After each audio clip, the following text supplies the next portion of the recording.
Welcome, everybody. So it's the fourth Tuesday of the month, and that means we have a hognose breeder on tonight.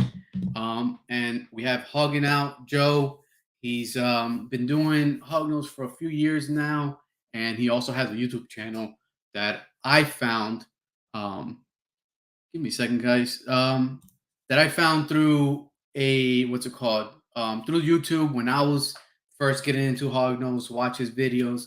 So it's pretty cool to have him on because one of the few hognose YouTubes out there. Let's see who we have um on here tonight. And sorry guys, there we go. So we got Boba Fettuccine. I remember you guys. Definitely, aspiring breeder. Let me know if you guys are doing Western hognose or what other species. We got TNA Snakes. Thanks for joining in. We got the man himself, Joe. Sorry, guys. I wanted to bring something up with you guys. I've had a really good year so far. Let's give you a quick update. And it's actually very surprising on how many hatchings I had. And I actually hatched out something really cool.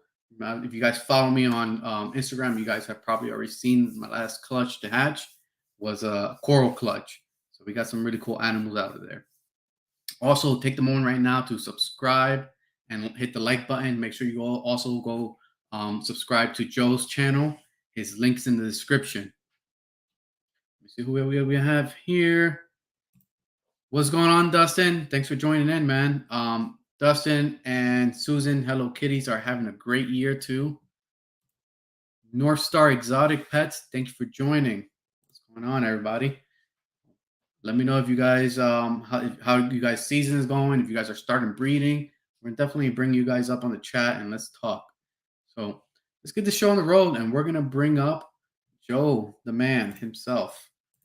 Get him on this screen. Let's talk hognose and YouTube.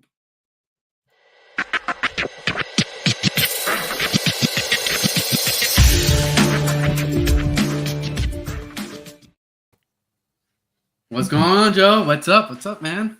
Alvaro, man, how you doing, man? Thanks for having me on, man. I appreciate it. Anytime, man. Thank you for coming on. Like I said, I've been watching your YouTube for at least a year. And it was you and Jermaine really to watch. There's not too many people, man, when it comes to hognose content, caring for hognose, stuff like that. I think there's only a few, man, a handful. And you're doing a good job yourself, man. You're doing actually a great job yourself, man, with your videos. I check your videos out all the time, man, especially your shorts, man. Keep it up, man.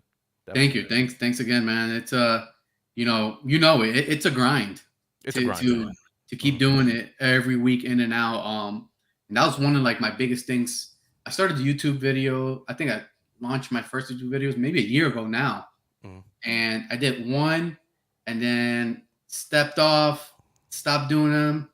And then December came around. I was like, all right, I got to get on the YouTube stuff. I'm going to breed this year. I need to go on YouTube and share the information I have. So honestly, I think I missed 1 week that didn't post. Other than that, from January, I've posted at least one full video on YouTube. And then in March was the first podcast. And then every month we've had 2 podcasts that I haven't missed. Yeah, keep it up with the podcast too. People like that kind of stuff too as well. Thanks, man. Big shout out to everybody. Bubba, what's up? I know. Yeah, let's see who else we got in the chat. Josh Reptiles, what's up? Billy. Oh, I know Billy. Billy's good people, man. Billy's a cool dude, man. Morphelli, what's up? But yeah, man, I'm like YouTube could be hard, man. I'm like, I'm in 4K quality now. I've been 4K quality now for about a year and a half, 2 years now.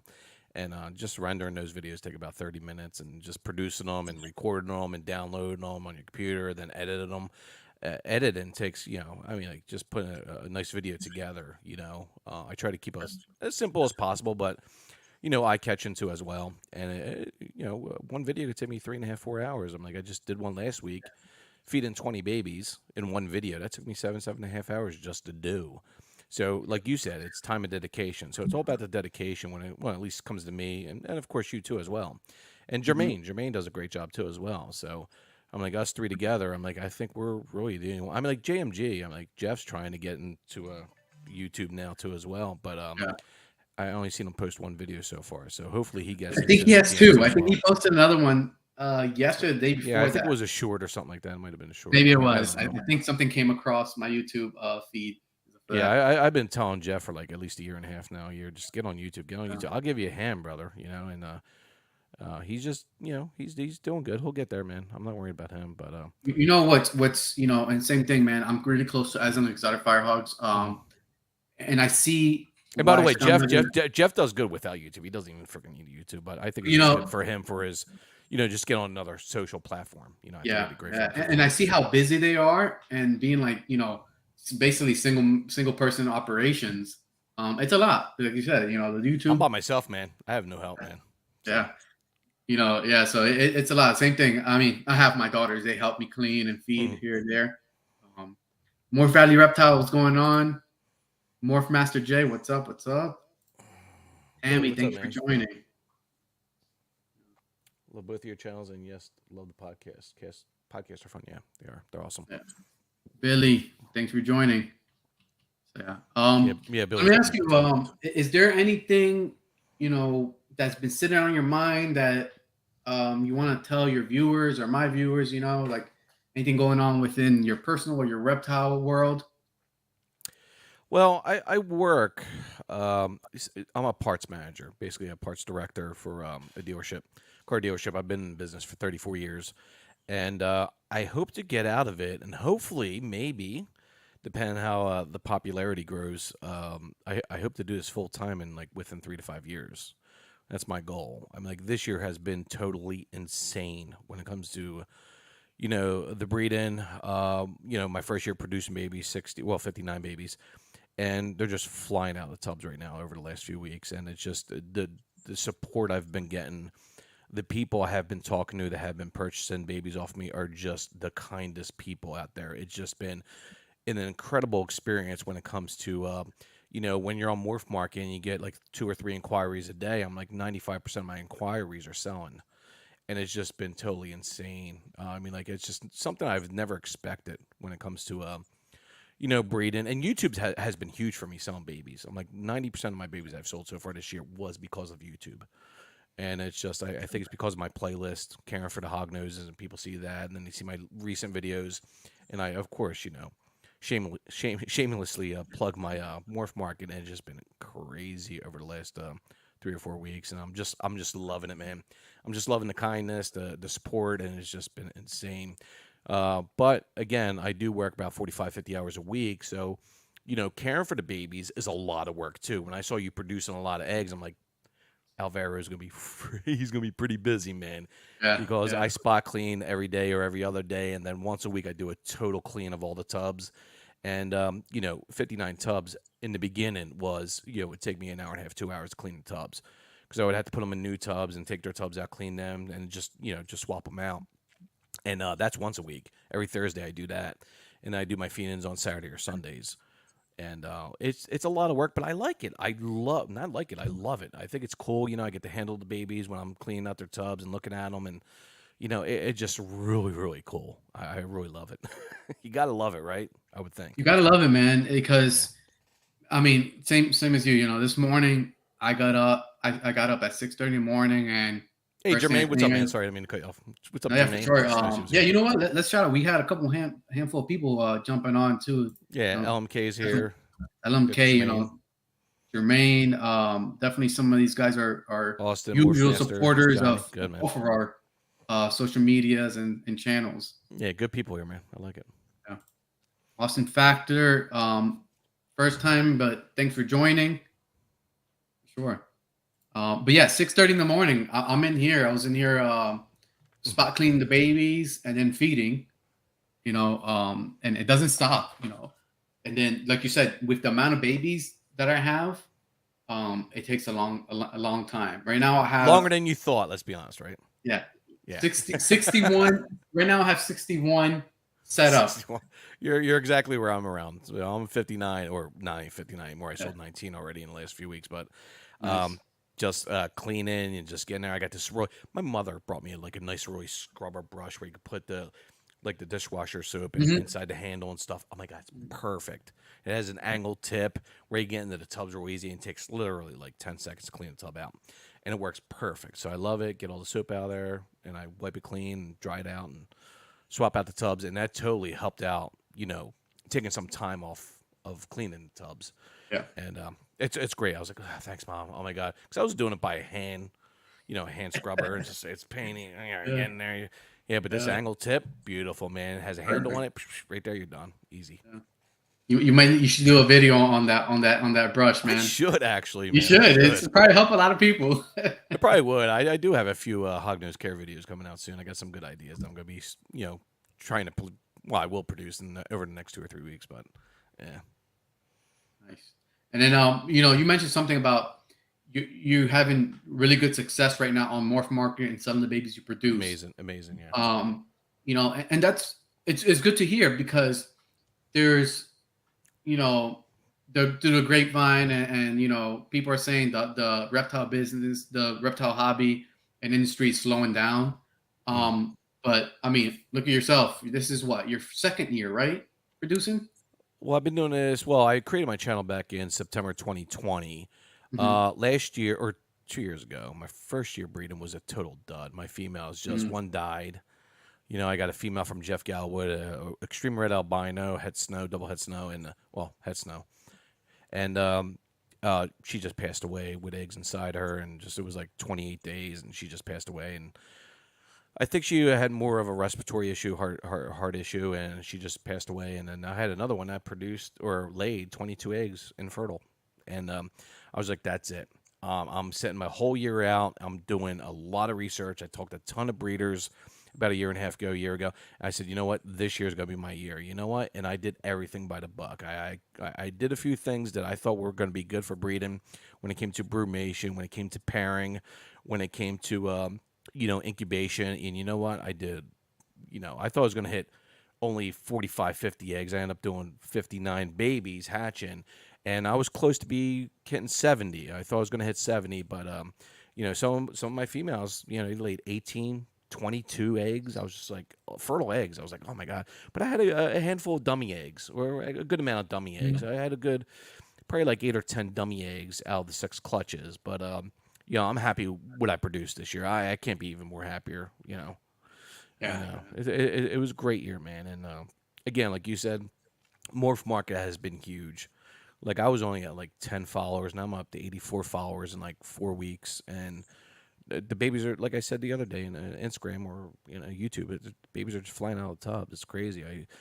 I shipped out 4 last week. Shipped out 2 today, and I got 3 to ship out tomorrow, and I got 3 more inquiries right now, and I got 4 on hold right now making payments. So it's just been insane. The community's been great. YouTube's been a huge success when it comes to selling babies, and I just love it, man. I think it's just great, and you're gonna witness that very very soon here when you start posting your Yeah. babies. Trust me. What do you think is your customer base? Is it established reptile keepers, No, newer? no, no. It's all first time owners. I Perfect. would say 90% of them right now are first time owners. Reason being is I want to aim that way. So what I want to do is, basically breed snakes that I can sell fairly quick. So with decent hats, 50% double head snow, possible Evans hypo. And then I produced, 7, 8 super Arctics this year. I already sold 3 of them. Well, almost 3 of them. I definitely sold two. One's actually going out tomorrow. And I got 1 inquiry right now on a super Arctic. So those super Arctics I'm selling between 950 to 1200. And, I sold 2 now, 1 going out tomorrow. Well, 1 possible going out next week. But that's been good. But I want to keep them cheap. I want to build my brand. So I want to sell babies between 325 to 500, and they're starting to fly off the shelf. And they're first time owners, because I believe the way I created my channel about a year and a half, 2 years ago, well, 3 years ago, but a year and a half, 2 years ago, my playlist, Your First Baby Hognose, I'm like, I got some of those videos have 5, 6, 10, 15,000 views on them. Wow. And what happens is when people are looking to buy a baby hog news, they see my playlist and they see my new videos, see my morph market. They're going to my morph market and inquiring, and I'm just selling hog noses like left and right, man. Like I said, it's been insane selling hog noses over the last 3 or 4 weeks. You know, So do you it's think you insane. you hatched out and produced just enough? You didn't overreach and then or do Correct. less. Yeah. So Yeah. basically, I got 10 holdbacks, maybe 11 holdbacks this year, and I got about another 30, exactly 30 to sell. But again, I don't put them on Morph Market until they have at least 5 consecutive feedings, and I try to go up to maybe 7 or 8. I've already sold a couple at 5 consecutive feed-ins, and they're striving very well. Like people hit me, oh my god, they're eating every week, and that's great. You know what I mean? I'm like, some breeders will wait until 10 feedings, consecutive feed-ins. I think 5, 6, 7, 8, you're pretty good, to sell hognose snake, because if it's consecutive and it's frozen, thawed, unscented, you're fine, man.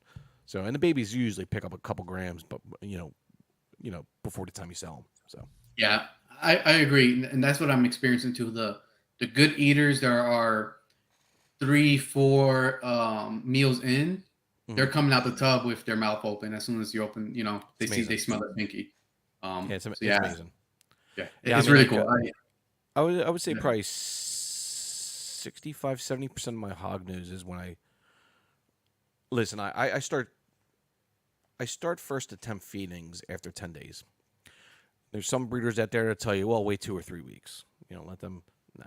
So I start at 10 days, and you know what? I would say probably 65-70% of them took their first pinky frozen thawed unscented. So I think there's like another 35% I had to work on and give them scented sardine. I still have a few, probably like 3 or 4, that already had like 7 or 8 consecutive feed-ins. They will not take a frozen thawed pinky, man. I try, I try, I Really. try, I try. And as soon as I dip the head of that extra small pinky in a sardine, if they were doing, sardine, and dip it in sardine, as soon as I put it back in front of their face, boom, done. They eat it. I'm trying to wean them off and try to get them on frozen thawed pinky, but I still have like 3 or 4 that are just stubborn, man. They want that Senate pinky, man. It's crazy. Yeah. But hey, listen, it's fun. After It's fun. Yeah, after how many like non-feedings do you send? What is? What I'll do is, okay, after 10 days, I'll try. So I'll go to 6. Mm, No, I'll go to 3 or 4 weeks now. Start scenting. So I'll do like 2 attempts each week for about 2 weeks. So that's 3 weeks. So around 3 weeks, I'll start scenting. Right. So if they're really stubborn, I'll scent. And usually, to be honest with you, the ones that are stubborn after like 3 4 weeks, as soon as I start scenting, they take it right away. Like 90% of them. Like I nice. only out of 59 babies, I only had to assist feed 2 babies after 8 weeks. And those 2 babies, the following week took extra small pinky frozen thawed. So basically, Perfect. what you're doing, you're building their appetite, their metabolism, and stuff like that. Mhm. And the next week, both of them, they're consecutive. They've been like, I think both of them are like 7, 8 weeks right now, consecutive feedings Nice. on frozen thawed. So I do believe in assist feeding as long as you do it right with a pinky head, not a full pinky. And I would say you just got to keep an eye on the health of the hog nose. I got babies that were still beefy at 7 weeks, like really big, from the egg yolk or whatever, egg sac. And they were like 10 grams. They hatch at 10 grams and they still looked good after 7 weeks. So I'll let them go. And then, after 4 or 5 weeks, I try scenting. Most of the time it would work. Sometimes you got a handful that are 7 weeks and you just got to do what you got to do. Luckily, at 7 weeks, most of mine did feed unscented or even frozen thawed. But like I said, I only had 2 I had to assist feed. And after that, the following week they're fine. So all my Nice. babies so far have fed, so I'm good. Actually, I had the last one last week. She was at 6 weeks, 6 weeks, 5 or 6 weeks, and she finally fed, frozen thawed. Or no, it was scented salmon. I'm sorry, I posted on Nice. Instagram. So you would say, be patient, right? The patience, the patience Patience game is takes you a long huge. way. Patience is huge in this game. I'm like a Hmm. lot of people like uh people get upset. Okay, let me. Okay, so with all my videos, I get a lot of people. I probably get like 5, 6, 7, 8 people a week. Contact me. The number one question or the number one concern with them, like 95% of the people, their concern is my baby hasn't fed in 2 weeks. My baby hasn't fed in 3 weeks. My baby hasn't fed in 4 weeks. I'm like, just give it time. Make sure number one thing is your temps. Make sure your temps are good. If your temps on the cool side fall below 70 degrees, there might be an issue that will put them off feed. of course. So I tell people every time, even on my care sheets, I give all the owners of my new baby hognoses, 76 to 80 degrees on the cool side, and the warm side, 84, 86 to 90 degrees. Keep it there and you're fine. They will feed all the time. And again, I've experienced babies over the years where they will go off feed for 4, 5, 6, 7, 8 weeks, and then all of a sudden they go back on feed.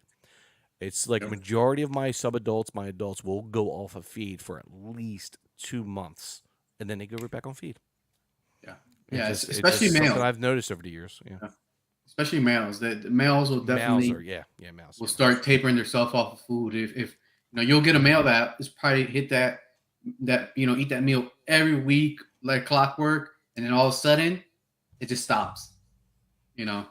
Yeah, my, Um. my, my Nirvana, which was the male of all three of my, Mhm. he was the male breeder of all three of my females this year. And that guy, man, I swear, he'll eat, eat, eat, eat, eat. And then all of a sudden, like 2, 3 months, he just goes off feed every year for the last 3 years. It's insane. It's funny, though, but, it does happen. I don't know Yeah, if I it's a think thing with that's brumation. I don't know if it's maybe an instinct thing where they brumate for 3, 4 months, 5 months, 6 months of them, and they just you know they say, yeah. hey, listen, I'm just going to take a break now. I feel great. I don't know. It's just weird. I'm sure. Yeah, I don't think there's many like obese male hog noses out there. And I think it's just based off, them taking their self off of feed. But I think the other side, you do see females that are obese if you don't taper them off. Hmm. Yeah, like somebody said here, LMK reptiles, 72, 73 degrees. Uh, cool spots. But I haven't seen a decrease in appetite. Yeah, it's usually under 70. I've noticed. So Mm, 70 or under, that's usually the key degree. Where if it's there for a few days or a week, I tell the people that care for the hog noses. I got one guy that just hit me up now. 10 consecutive feed-ins. He brought one of my hog noses a couple months ago or 8 weeks ago, 7 weeks ago, 6 weeks. It's about 6 weeks ago, Dave.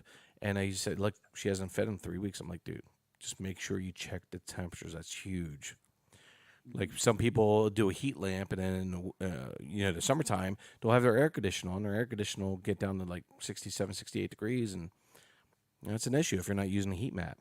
You know what I mean? yeah, People just use a heating bulb, and they don't use a heat mat at night like I do, and it's just that could be an issue. Could be. I don't know. I can't say it is, but it could be. I what I not for my hog nose, but for my bearded dragon, there's this company, Arcadia.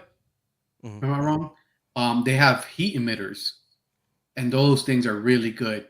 I Yeah. have them on the heat emitters, and my bearded dragon loves it, and it doesn't Yeah. produce any light either. So pretty good. Billy just said a lot of people forget that these are animals. Every one of them are different. 1,000%, brother. One thousand 100%. Yeah. percent. That's a great comment. Yeah, yeah. Like stated, some of the babies are just difficult. I'm like, I got one baby. Oh my god, let me tell you about this baby. I call her the drama queen. Every time I try to put a pinky in front of her face, and she just twitches all over and just and hisses at me and bluff strikes like all the time, like every second. She would not even think about taking a pinky. I'd send it, put it in front of her face. No, no. I drop feed it. No, no. And let me tell you about drop feeding. Not one of my babies, and I've tried dozens of drop feedings overnight. Yeah. Not one of my babies took a pinky on a drop feed. Not one out of 59 so far. So I trained all my babies on tongs, and you know what? It's been successful for me this year. Everybody tells me, just drop feed, drop feed. Nope. Sorry, not one yet. Again, it's just my experience. Not saying it doesn't Yeah. work for anybody else. Just my experience. I train them I on tongs. I train them on tongs to become fearless of tongs, and it worked very good for me this year. I don't know. Sure. It's weird. Yeah, I've had good amount of success with, I'll say 50-50 with drop feeds of those like this exactly what you're explaining, the drama queens and just backing up, drop feeding. About I 50 try. 50% chance. I tried her like 5, 6 weeks in a row. She would not eat. And I would put it right Yeah. in the corner where when she went around the tub, she would have to bump into it, right? Hmm. And then when I woke up in the morning, the pinky would be in the middle of the tub because I know she hit it a few times. She would not take it. I would dip it in sardine, put it in there. I put live pinkies in there. Live pinkies. I brought my But live pig would not touch it. Some of these hognoses, not a lot of them, probably a handful, they would not touch it. But as soon as 5, 6, 7 weeks came along, I would just dip it in like sardine or salmon, and I would just open her tub just a little bit, sneak the tongues in there with the pinky, and put it right in front of their face, and boom, they would hit it. That's how I got her to feed the drama queen, the really big drama queen. And Dude, we she's have been Tammy. she's been oh Tammy, oh I love Tammy. Tammy's awesome. She has a 5-year-old that hasn't eaten in 6 weeks. First time he has gone this long without eating. Normally, it's just 1 or 2 meals, then skips every now and then. You're fine. 5, 6 weeks. Yeah, Don't worry about it. 6 As long as he weeks. looks healthy, you're fine. He'll get I back on mean, feed. if he loses a gram or two, it doesn't make a difference. It's once he starts losing, 5 or double digits, then Yeah, it depends on worried and size. stuff. Well, if you got a 30 gram or a 25 gram mal, 1 or 2 grams not too bad. But when they start losing 5 or 6 or 7, then that's a little bit of concern. But yeah, it's usually about 10%. I would think 10% of their body weight if they lose it. 15. You should be a little concerned, but again, just try different methods. I'm like sometimes hognoses are not your introduction to snakes. When people say, "Oh, I want a snake," well, the first snake you probably don't really want to aim for is a hognose. I'm like they can be picky. I'm like they are doable. You can definitely if you listen to the breeder and stuff like that, I do a care sheet. Garter snake very easy. A lot of snakes are just easy. Corn snakes easy. Milk snakes sort of easy. A lot of snakes just love eating. They just eat, eat, eat, eat, eat. It's fine. Hognoses, on the other hand, they can be picky. They have attitudes. I think that's it's the not lack of, well, they're not as as like ball pythons or corns. It's still pretty new, so they haven't been in captivity that long. So I think it's still some of that wild DNA still stuck in there where they want to either probably get the amphibians and stuff like that where they haven't been super conditioned to mice. So I think that might be a thing that we got to work through as breeders. True. Another very important part is buying a well-established baby. Yeah. So you're saying about your care sheet. I was actually sitting down this morning and trying to put one together. And one thing I had in mind was, putting in big red bold letters like advisory, leave baby alone for a week minimum. Yeah, I tell my care sheet says 3 days so they can explore their environment. So that's the first thing I say to them. Like, listen, when you get your baby hognose, open the box, leave it in the, room temperature for about 25, 30 minutes, and then take the deli dish out, put it on the counter for about 5 or 10 minutes. Then you can hold them for a few minutes and put them inside their terrarium or tub, and just leave them alone. Make sure there's water in there because I tell people too as well. Like 99% of the babies I have received, I would stick their head in a water dish and they drink right away, because of the long travel. Sometimes right now it's heat. Just stick their head in the water at least, or place them near the water dish or in the water dish, and they'll drink right away. 90% of the time they drink. Even if they go off of feed, they're gonna drink water. And I always stick them in there. I always stick their head in a deli dish and they drink right away. Like 90% of the time they drink water. So I put that on my care sheet too. Just dip their head in water real quick before you put them in the terrarium. See if they drink. Like I said, 90% of the time they would drink.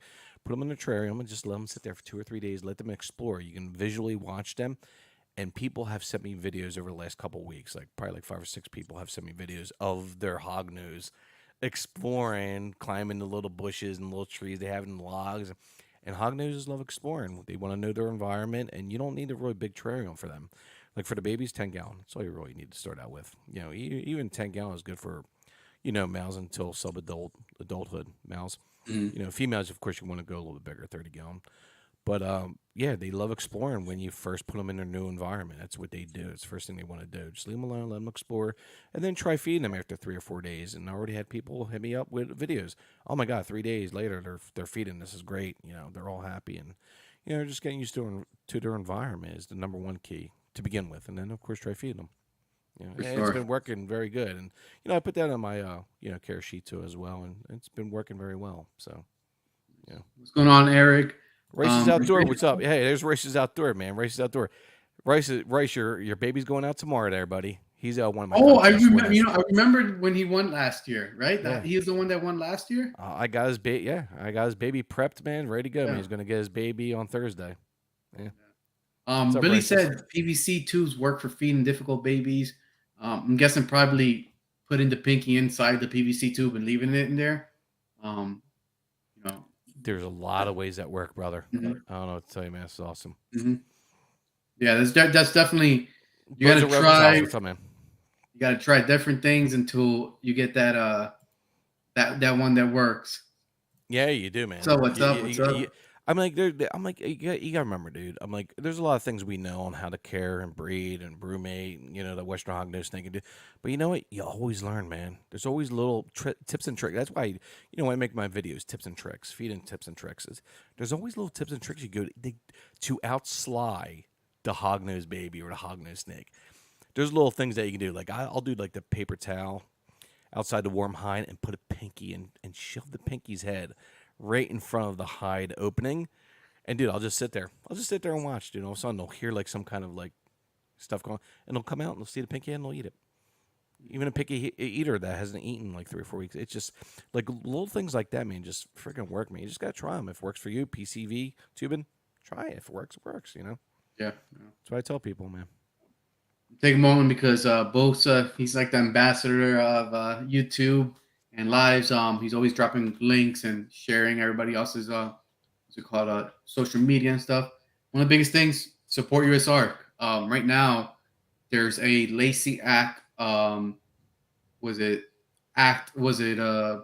amendment coming up for voting? So make sure you support USR and your messaging your legislator, your senators, to, let them know, that we don't need Absolutely. another Lacey Act.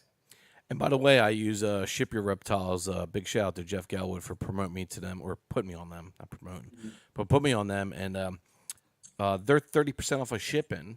And this week they just gave me a permanent, I guess, breeder account, and now I get 40% off of shipping. So I was like, oh, Great. That's really oh, good. shit, it's pretty cool, man. So That's really good. Yeah. but yeah, so and when I do my shipping, so I already shipped out probably like 15, 4 picked up. So out of like 14 I did so far on Ship Your Reptiles, they have a little button. You can donate $1 or more for US ARC, and I always put $2. So that's out of my own pocket. I don't charge my people for that. Yeah. My customer. I don't charge my customers for that. I actually take a screenshot of how much it's going to be costing my customer. So if it's like $83.90, I said just give me $83. So I'll take that dollar and match that dollar and do $2 to US ARC on every time I ship. So I mean, like, could I do more? Eventually, when I make more money, I'm going to, of course, donate more. But I think it's kind gesture. I do $2 per shipping. So I think so far it's been like 28. Oh no, actually, it's been $30 so far. I donated in my shipping. It's something, you know what I mean? I'm like, once I make more money, of course, I'll do like a $5 per shipping and all that. But that'll probably be Yeah. next year. But yeah, just a little bit helps, guys. Doesn't matter how much you donate.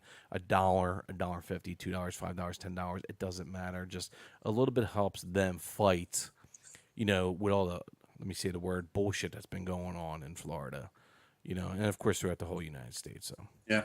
And then you say in Florida, also, get a membership to USR Florida. I think it's like $30 for the year.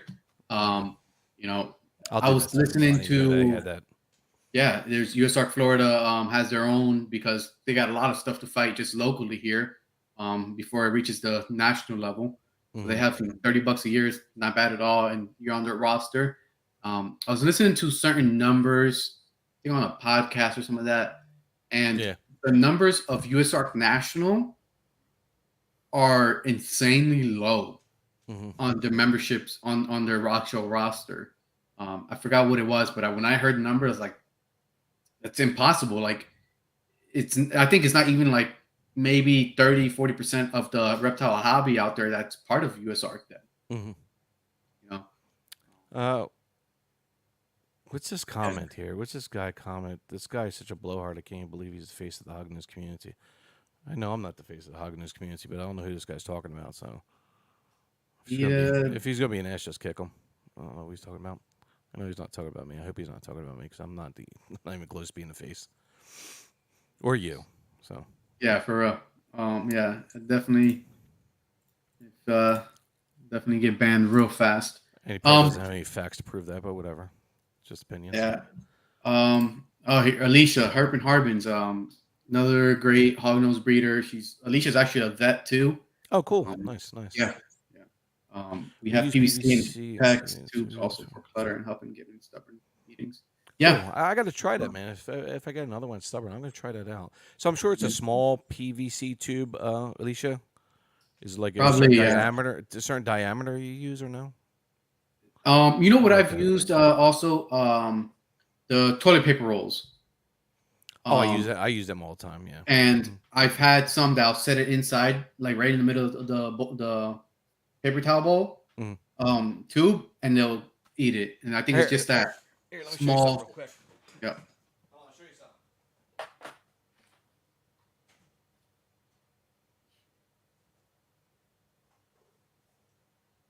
It's so funny you said that. It's so funny you said that. Look at this. There we Keep go. them all. Yeah, yeah, man. And the good part about that, it's easy to you don't have to clean. It gets dirty. We're getting some feedback from the mics. Yeah, it's all right. It's me. Sorry. There you go. There we go. The easy about part of that is you just grab it and toss it out. Yeah, because most of the time when I I put them in there, and after like a few days after I feed them, yeah, they're all shitted up, and I just go throw them out, and put Hmm. new ones in there, or they dump their water ball, which always happens, and it soaks them up, and they're just. But they're great hides, man. I'm like I would open up tubs, and I'll see them. They would go right inside the paper, paper roll towel or tube, and they would just hide in there. It's so cute, man. Just go right to it. Really set half inch or 3/4. Okay, three, yeah, half inch or 3/4. Yeah, I'll try that out, man. Absolutely. I'll get some, cut it up, and I'll try it out. But Yeah. that's a good idea too, because I would think that you would get the tube, put it in there, put the pinky inside, and when they go in there, they got to pump into it, right? So they might Mhm. stay in there, might sleep, wake up, see it, and eat it, and just that's a good idea. I like that.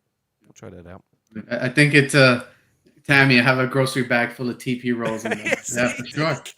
There we go. Well, after I'm done, man, I'm like, I'm on the toilet, doing my duty, and like, I'll have an empty one. Like, there we go. We'll put that one in the box. We'll keep that bad boy. Oh my god, it's so Yeah, funny man. though. And it's So cheap too. It's free. It's free. it's You can free. run Yeah, this it's down gonna there. go to the landfill anyway, so might as well get some use out of it. Yeah, exactly, man. So yeah, it's funny. What's my battery on? I got 65%. I'm good on my battery. All right, You perfect. want Yeah, to take just you get it. want to take a little break, do a little promotion. I'm gonna go to the bathroom, and I'll be back in like 2 minutes. Does that Perfect. Yeah, sound like yeah, that? yeah. Talk Yeah, take a chat. quick. I'm gonna talk to these people here, and And if Chad, you get your want to, questions. Get your questions together, Chad. I told you guys to get your questions together. So if you got any questions for Joe saw the toilet paper and he had to run out. I told toilet paper. I'm like, damn, I gotta go to the bathroom now. No, I'm good, man. But yeah, All right. guys, if you have any questions, hit us up either from me or Alvaro, and we'll go from there. And I'll be back in like 2 minutes. All right. Perfect, Joe. Thanks, man. Guys, while Joe steps away real quick, we're gonna say, um, I'm gonna have babies ready to go here in about maybe a week and a half, 2 weeks, maybe even sooner. I think I have some babies that are like 6, 7 feedings already in. So keep an eye out for Morph Market. Make sure you guys are following us on social media, YouTube. Make sure you hit the subscribe, like button. And then I'm gonna definitely post a handful of babies on my Morph Market in a few days. So if you guys are, and if you're part of the wait list on the Husbandry Pro rate wait list, you will have what's it called? First dibs on any of the babies that are coming out. So I'm gonna put a list together probably the end of this week. I'm gonna send it out to the people on the wait list. And if nobody responds within a day or two, then they're gonna go on Morph Market. So if you're interested in anything, send me a message. You guys can DM me on Instagram or email me at info@cloversreptiles.com. If you're interested in any specific morphs, we got, albinos, Arctic albino condas. We have some sable stuff too. And then we just hatched a lavender coral clutch. So pretty cool stuff came out of there. And then I think the next clutch to hatch is RB Toxics. So that's going to be a really cool one there too. Let me see, I think we have a question here. How many breeding hog noses do you currently have? So I currently have 8 adult females and about the same amount in males. I would say, let's see, 1, 2, 3. Yep, eight breeding males. Joe's back. Let's get him back up here.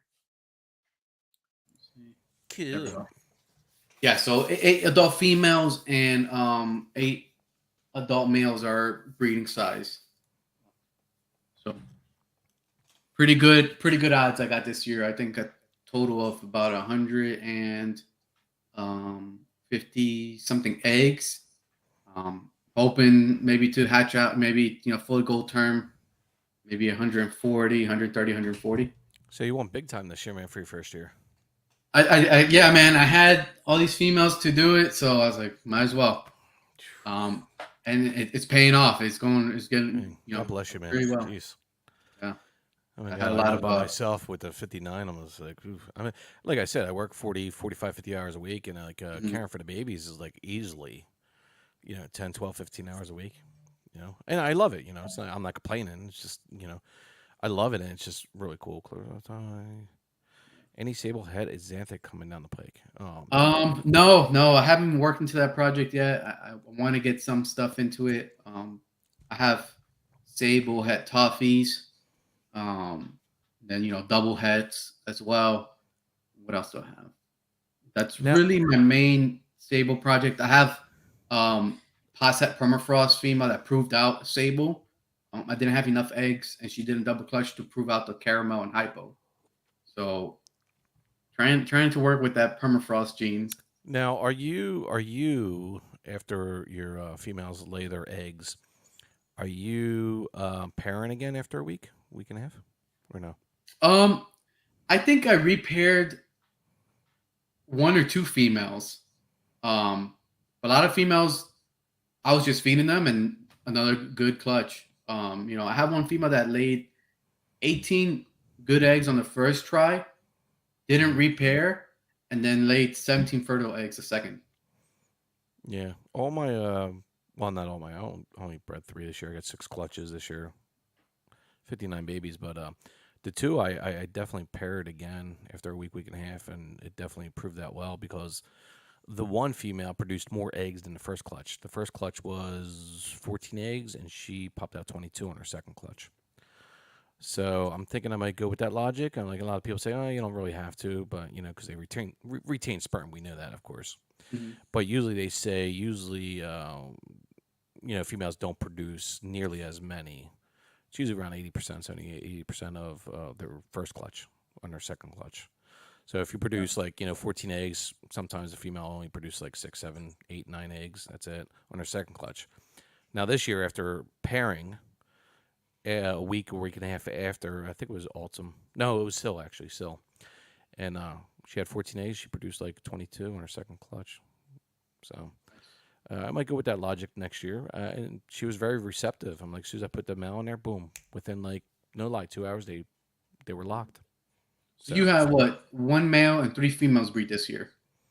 Yeah, I do. I do have a couple, three males, but the one I really want to pair with Autumn, which are the same traits, which was 100% double head snow, possible Evans hypo. He was stubborn. He would not. He would not. He was not interested. He wasn't even twitching. Like I tried. I would pair him for 3 days, take him out, feed him, wait another 3 days, pair him again, and I did that for 2 weeks. And I remember Autumn. The funny thing is, a lot of breeders I talk to is like they start pairing after like a week and a half, week and a half, and they do it every week until they confirm a lock, 1 or 2 locks. Now with Autumn, I did that and she was not receptive for 5 weeks. She had an ovulation shed after 5 weeks. And then the day after she shed it, I put Nirvana in there and he locked up within a couple hours. So I'm like, I might not have been an ovulation shed. I don't know. But guess what? Yeah. Her first clutch after 5 weeks, out of brumation, she produced 22 eggs. You know what's the hard part about that Fertile one? eggs, man. Because Fertile eggs, by the way. yeah, They were and all the hard fertile part for about that 7%. is I only had, I think, out of the 9 females that I bred, I had I think only 2 go through a ovulation shed, Mhm. and the other ones just locked and then went through a prelay shed. Yeah, All my females, they go through a prelay shed. So, and then I think well, exactly, yeah, all of them will, but yeah, it's the ovulation shit. People, well, some breeders, yeah. If you read online how to breed a hognose snake, I'm like they all tell you like wait for an ovulation shed. No, absolutely not. just pair. You want to get them pairing as soon as possible. Usually after 7 or 10 days. Try your first week, second week, and confirm the lock. If you want to do 2 locks, that's fine. 1 lock should do it, but if you want to do 2 locks, that's fine. Yep. But that's what you want to try to aim for. Like my first 2, they locked after 2 weeks, 2.5 weeks, and they produced decent eggs. But the third one was awesome. She produced a lot this year, man. She produced over 40, and like I said, she had an ovulation shed after 5 weeks. She was always on the cool side too, which was really weird for 5 weeks. So that's why I was thinking like she wasn't really ready to be receptive when it came to breeding. She was always on the cool side of her terrarium. So I'm like thinking, it's a possibility it was an ovulation shed, and guess what? It definitely was an ovulation shed, man. After 5 weeks, Yeah, I had the they same thing locked the with next my day. my het toxic female. She was not as receptive. She did twitch, but they were every time I would check before the ovulation shed, Mm-hmm. they were opposite corners. She shed. She went through her ovulation shed, went through the whole thing. Morning came in, saw the shed on the side, put the Mm-hmm. male in. I think an hour later they were locked. Yeah, that's another misconception people need to know about too, which Billy just said, which I don't definitely, well, I don't agree with, is definitely after a couple meals out of brumation. No, I mean like you can start pairing even if the female doesn't feed or the male doesn't feed. You can pair after 7 or 10 days after brumation, because you usually don't know when the ovulation cycle is going to happen. I'm like if you really have the terrarium warm, like around 88, 92 degrees, I'm like the female should fairly go into ovulation fairly quick, I should say. And you want to try to pair up as quick as possible.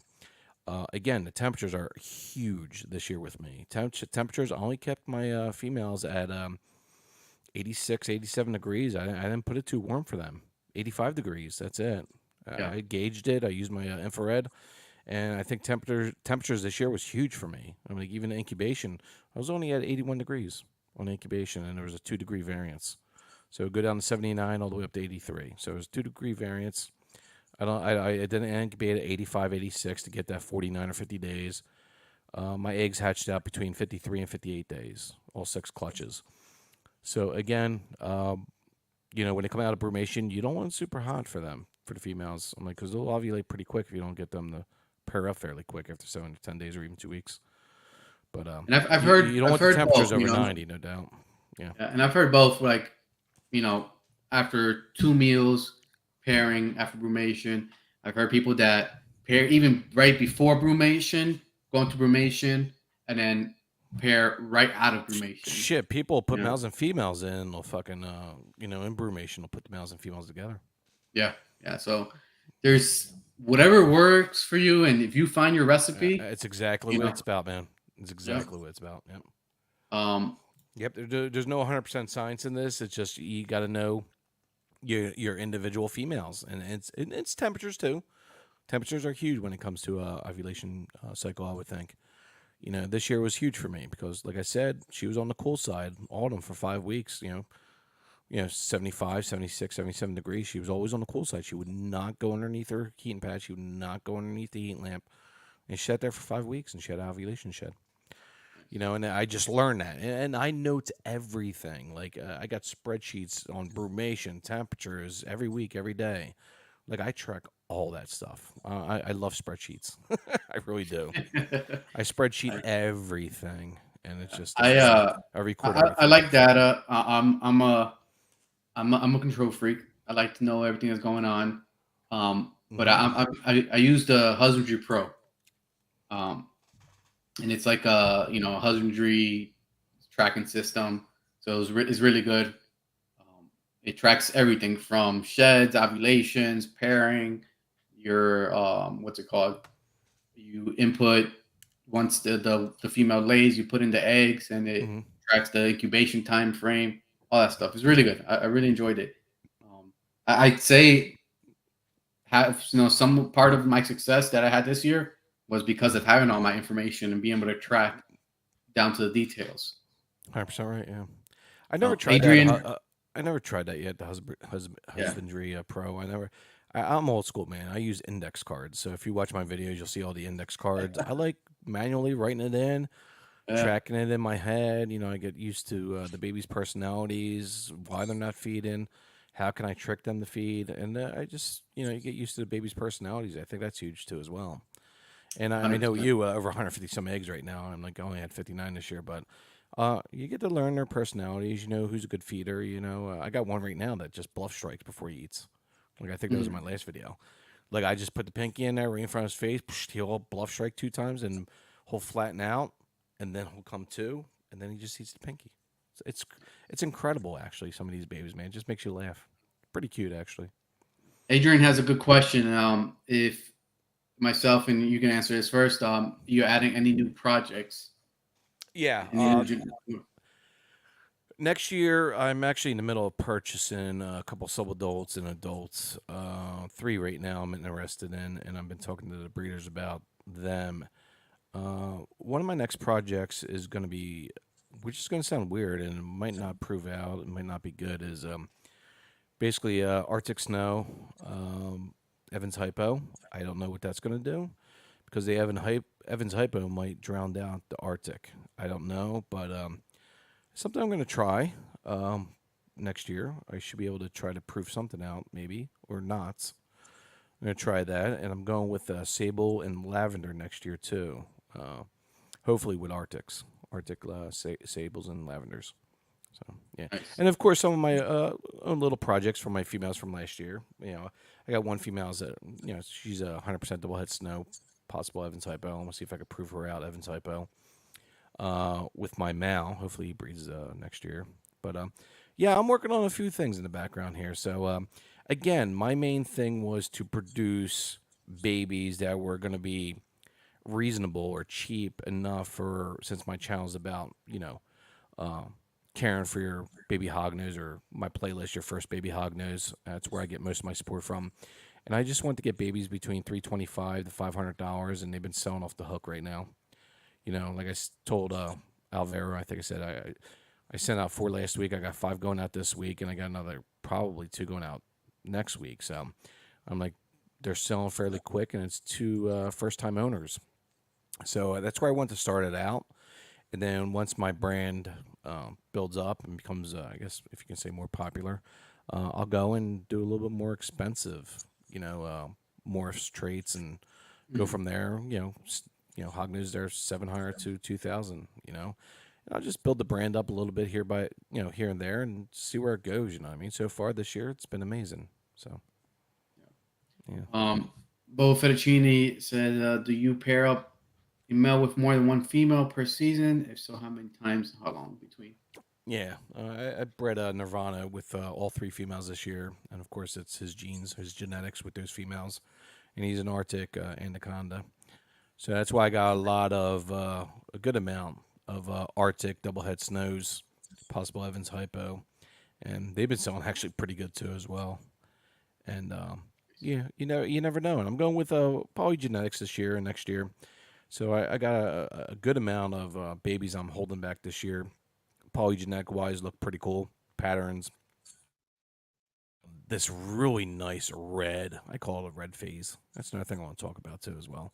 People naming their hog noses and morph market, coming out with these all new names and morphs and stuff. It's just like, yeah, I got this red phase lemon ghost Arctic with a skull face with raccoon eyes. It's like, okay, dude, you're making up all your own morphs, your own traits, your own your own names for your.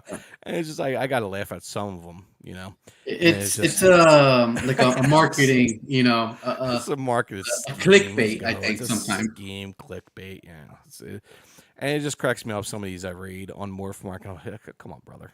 It's like, come on, dude. I think But the polygenetic stuff is yeah, very I got a word for world first here. It's a skull face slash raccoon eyes face. Raccoon eyes. Let's go. I want to sell this for $5,000. Like, nah, dude, it's not gonna happen.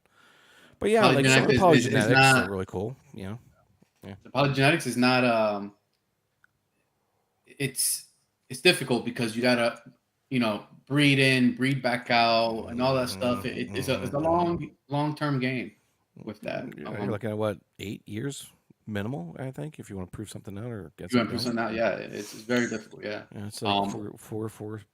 By the time they grow up, 2 years, females. mhm, It's a long time, And I got this one right now that I produced, and you probably know which one it is. I talk about it all the time on my channel, my YouTube channel, and it's amazing. Like in person, I'm like the video and the pictures don't really justify how beautiful this snake is. His face is like a dark friggin' maroon red, like a dark orange too as well. His pattern, he's an anaconda normal, and he's not. Even though he's bred to an Arctic, he looks normal to me. And I'm like, he's just so maroon red, like a dark orange too on his pattern. And I've looked over Morph Market, I looked online, Google search. I've never seen a baby like this. It's just really incredible. Super maroon, dark red on his face. It's incredible. And I was just like, well, and haven't produced a baby with similar colors. It's just amazing. The coloration is just insane. So that's why I want to hold that back, for polygenetic reasons, and see if I can find something similar with a female and try to breed that and see what I come up with. I'm like, can I get like a super dark maroon pattern, and maybe when it comes to the offset of it, can I do something with a lemon ghost with it? I don't know. You know what I yeah, mean? So this is shit that I think of all the time when it comes to producing these babies this year. How if I match this with that? I'm like, polygenetic wise, of course, with the patterns. I'm like, I got patterns right now for my super Arctics. They got heart shapes on their ears. They got like Mickey Mouse ears. I'm like, hmm it's so symmetric. Their head stamp, it's just incredible. I'm like, I got ones that have just like it looks like mouse ears, and it goes all the way down to their skull pattern, and it connects, and it looks like a freaking Mickey Mouse ears. Mickey Mouse ears. yeah. I'm like, it's so beautiful, it's so cute. I held that one back, of course, And, and then and I got that's another beauty about it's hognoses incredible. is the difference between each of them, their pattern. Hmm. Even in the wild type, normals, just the different shades of browns and undertones of reddish and stuff like that. It's really nice. So that's what another reason I definitely got drawn to Yeah. hognose because I haven't. There's such a wide difference even between the wild type, morphs, and then the wild type, and then the morphs in it within itself. Mhm. Um, you know, it's really cool to see that. At least you Well, said either of you. I'm sorry. Either of you plan to vent shows. I was gonna do maybe one in Pennsylvania in September. I'm not sure. I mean, like, I mean, like, I'm like, I'm selling so many on Morph. I hate to pat myself on the shoulder, but I'm selling so many on Morph Market. That I only have 30 left to sell because I have 11 holdbacks. So I'm gonna see where it goes. I mean, like, I hate to go vent a show with 15 or 20 Hognose babies. It's like I don't know. But the one thing I'm working on in the next couple weeks is merchandise. So I want to get some stickers. I want to get some, coasters. Hoggin out coasters and certain merchandise I got to give out to the people that have been buying hog noses off me, and I just want to give back to them a little bit and start cool. doing some Yeah. merch. And I got to get my banners made for vending. I got to get my tablecloth done. I'm like, it's not much money, but it's just something you got to think about. I was like, how do I want to do this? All right. So they got double sided banners. Do I want to do that? This tablecloth. Do I want to do like a 12-foot, 8-foot, 4-foot? I don't know. Yeah. So you got to think Yeah. about this stuff. So like I said, It's I'll think about it over the next 5-6 months, and next year, 100% I'm going to be venting next year, depending on what I produce. So yeah, good yeah. question. It's a lot of work. I've helped vend with Exotic Fire Eslin, and it's a lot of work. Those 2 days, it's after those 2 days, you're beat. So first of all, it's a lot of work to stand out there, and if you're actually standing and engaging with the people that are walking by your table, it's work. It's not just Mm, going to sit down. If mm-mm. you're planning to go and engage and try to make sales, you have to stand and talk to the people that are walking by. Not just sit on your phone and sit back. I'm good with that, So man. yeah, it takes time, energy, and then like you said, the setup of banners, merchandise, and stickers and all that stuff. Mm-hmm. It takes time. Yeah, Actually, today I just picked up. I'm gonna go do. it's a nice shirt. I like that. Thanks, man. I just picked them up today. Got a sample done to see if I really like the how it came out. It's nice, man. So I'm definitely gonna print some more out. I'm gonna vend Daytona with Ezlin Can I, at his table. nice. So that's gonna Can, be really exciting. can I Last give year you I an went. Oh, Was sorry. Go that? ahead, finish. I'm sorry. Go ahead, Yeah. finish. I'm sorry. Last year I went and helped out. So that was a pretty cool. What's it called? Experience. Just Daytona, a massive amount of people and vendors and stuff like that. So now Yeah, it'll be really cool to just have my own production on those tables. that's awesome, brother. Yeah, I want to get there next year. I'll definitely do it next year, 100% vend. But one thing you want to do is keep with your branding with your logo. So make sure you put your logo on your shirt. Just an idea. Yeah, Yeah, yeah, you definitely want to brand your logo because it's an eyepiece. So people see that, they know who you are. So sure. definitely want to put your logo on your shirt or on your merchandise. Mhm. JMG Reptile, Jeff. Jeff Gatwood's here. Hey, Jeff. Come What's on, up, little Jeff. brother? My buddy. See, What's your what's your most most anticipated pairing for next season, 2024? What you got, Joe? Snow. I really want to do something snow, Arctic snow, Evans Hypo, something like that. I'm like, I don't know what's going to look like. I think the Evans Hypo is going to drown out the Arctic, but I don't know. I'll give it a try. It's probably it's gonna be hard to tell if it's either Hypo or even Arctic. But Jeff, I already told you I want to do sables next year, Arctic sables and Arctic lavenders next year. So definitely something like that. If I can get, I've been talking to a couple breeders. I talked to Jeff a few weeks ago about this. I want to. He has a snake. He has actually a baby, I think, on Morph Mark for 7,000. Like, hey Jeff, you want to give it to me for 2,000? He goes, no. Jeff goes, no. I'm like, come on. Would I say to you, Jeff, please, baby? And he goes, maybe. I was Yeah, like, and you it's know two what's thousand crazy dollars, though? Jeff. But you know what's crazy? You're probably not. There's probably people that message any vendor. Jeff, any other species vendors with some crazy outlandish number out there. Like you said. Oh, You know, somebody tried to get my super off me for $500. I'm like, get out of here, brother. I just actually, and a day later, I sold that Super Arctic for $1,100, which is pretty cheap for a Super Arctic female or a super female. And I sold her really cheap, man. I probably could have got 14, 15 for her, but I sold her for 11. But the guy got it, and he's freaking happy as shit, dude. So you know, I'm trying to offload a little bit, and I'm selling a little bit cheaper than I should. But you know what? I just want to offload them, keep my 10, invest back into the industry, or not in the industry, well, sort of into the industry, back into my breeding plans for next year. And I talked to Jeff here and there about buying maybe a snake off him or two.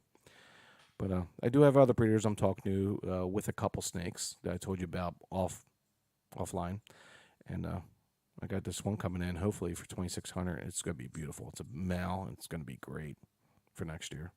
So Alicia said that they sell plenty online, but vending, meeting new people, educating them. But both of us working on it.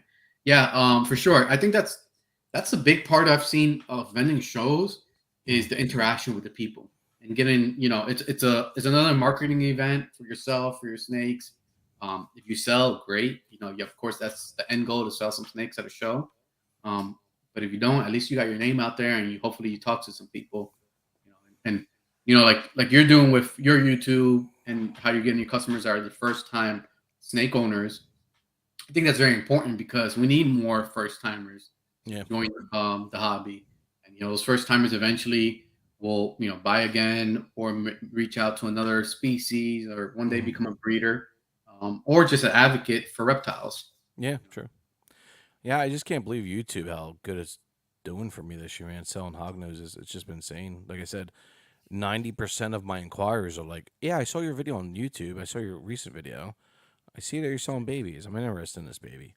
Like I Yeah, swear, 85, 90% of my sales so far are from YouTube, that's great. and the So rest are since we're from on the YouTube Instagram. topic, yeah, It's crazy. I was checking before the show, and you're at 2.2K on Hmm. subscribers. Yeah. How long you've had your channel for now?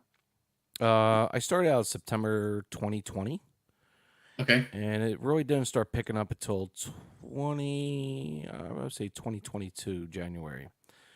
And over the last year and a half now, it's just been exploding. It's just I'm like, I just hit 2,000 probably like 2 months ago. Now I'm at 22, almost 2,300, and It's Mm. just exploded, man. I'm like, people have been so kind. Everybody's been great. I'm like, yeah, of course, the videos. I spend a lot of time on videos. I tell people, I'm like, I'm in 4K. I'm like in the last video, I said I recorded 20 babies feeding. It took me 4 hours to record it and feed them. And it took me like another 3.5 hours just to edit the video, download all those 20 videos, put them on my computer. I got fast computers, as you can tell in the back here. Like I got two computers, so it's super quick computer to edit, and but it just takes a long time. You got to download it. Downloading takes about half an hour, 40 minutes just to download the videos, and then you Mm. got to put them in the program. I use Sony Vegas. I put that in the program, and then you just got to edit them and clip them out, and then just do the volumes, and there's just a lot of editing to do when it comes to you know posting a video of 20 babies feeding. I'm like, it just takes time, and just I enjoy it though. I like it. I like video editing. I've been doing it since like you know 2001. I've been doing it since then. I've had a lot of YouTube channels, good success with similar ventures, and I just used that experience when it came to my Hognose channel. Hogging out, and it's just So, people so like you're quality. saying, People like quality. They like lights. They like zooming in on Hognose feeding. Seeing their teeth, seeing them. Seeing the mouse with the water dripping off its friggin' body. People just like the. I'm like, how many comments I get with people just like the feeding videos. The feeding videos are just insane. I'm like, they're so crystal clear and just. I go with quality. I just want quality. I mean, just a high quality 4K. I don't care if I act like an idiot or I'm just an idiot on my, when I speak. I don't care. Just I like the quality. I like watching them back too as well. I mean, it seems narcissistic, but it's really not. But it's pretty cool watching your projects and watching your videos afterwards and see how good they look. It's just. you know, what's one cool thing you talking about, like watching it back, Mhm. having like an archive of what you're doing, and then, you Yes. know, Yeah. being able to, years from now, you don't know, let's say 3, 4 years from now, even Mhm. 2 years from now, you can go back and see where you started. I saw my first video compared to what I have now. I was like, man, a 6 months Yes. it makes a difference. Yes. Yes. 100%.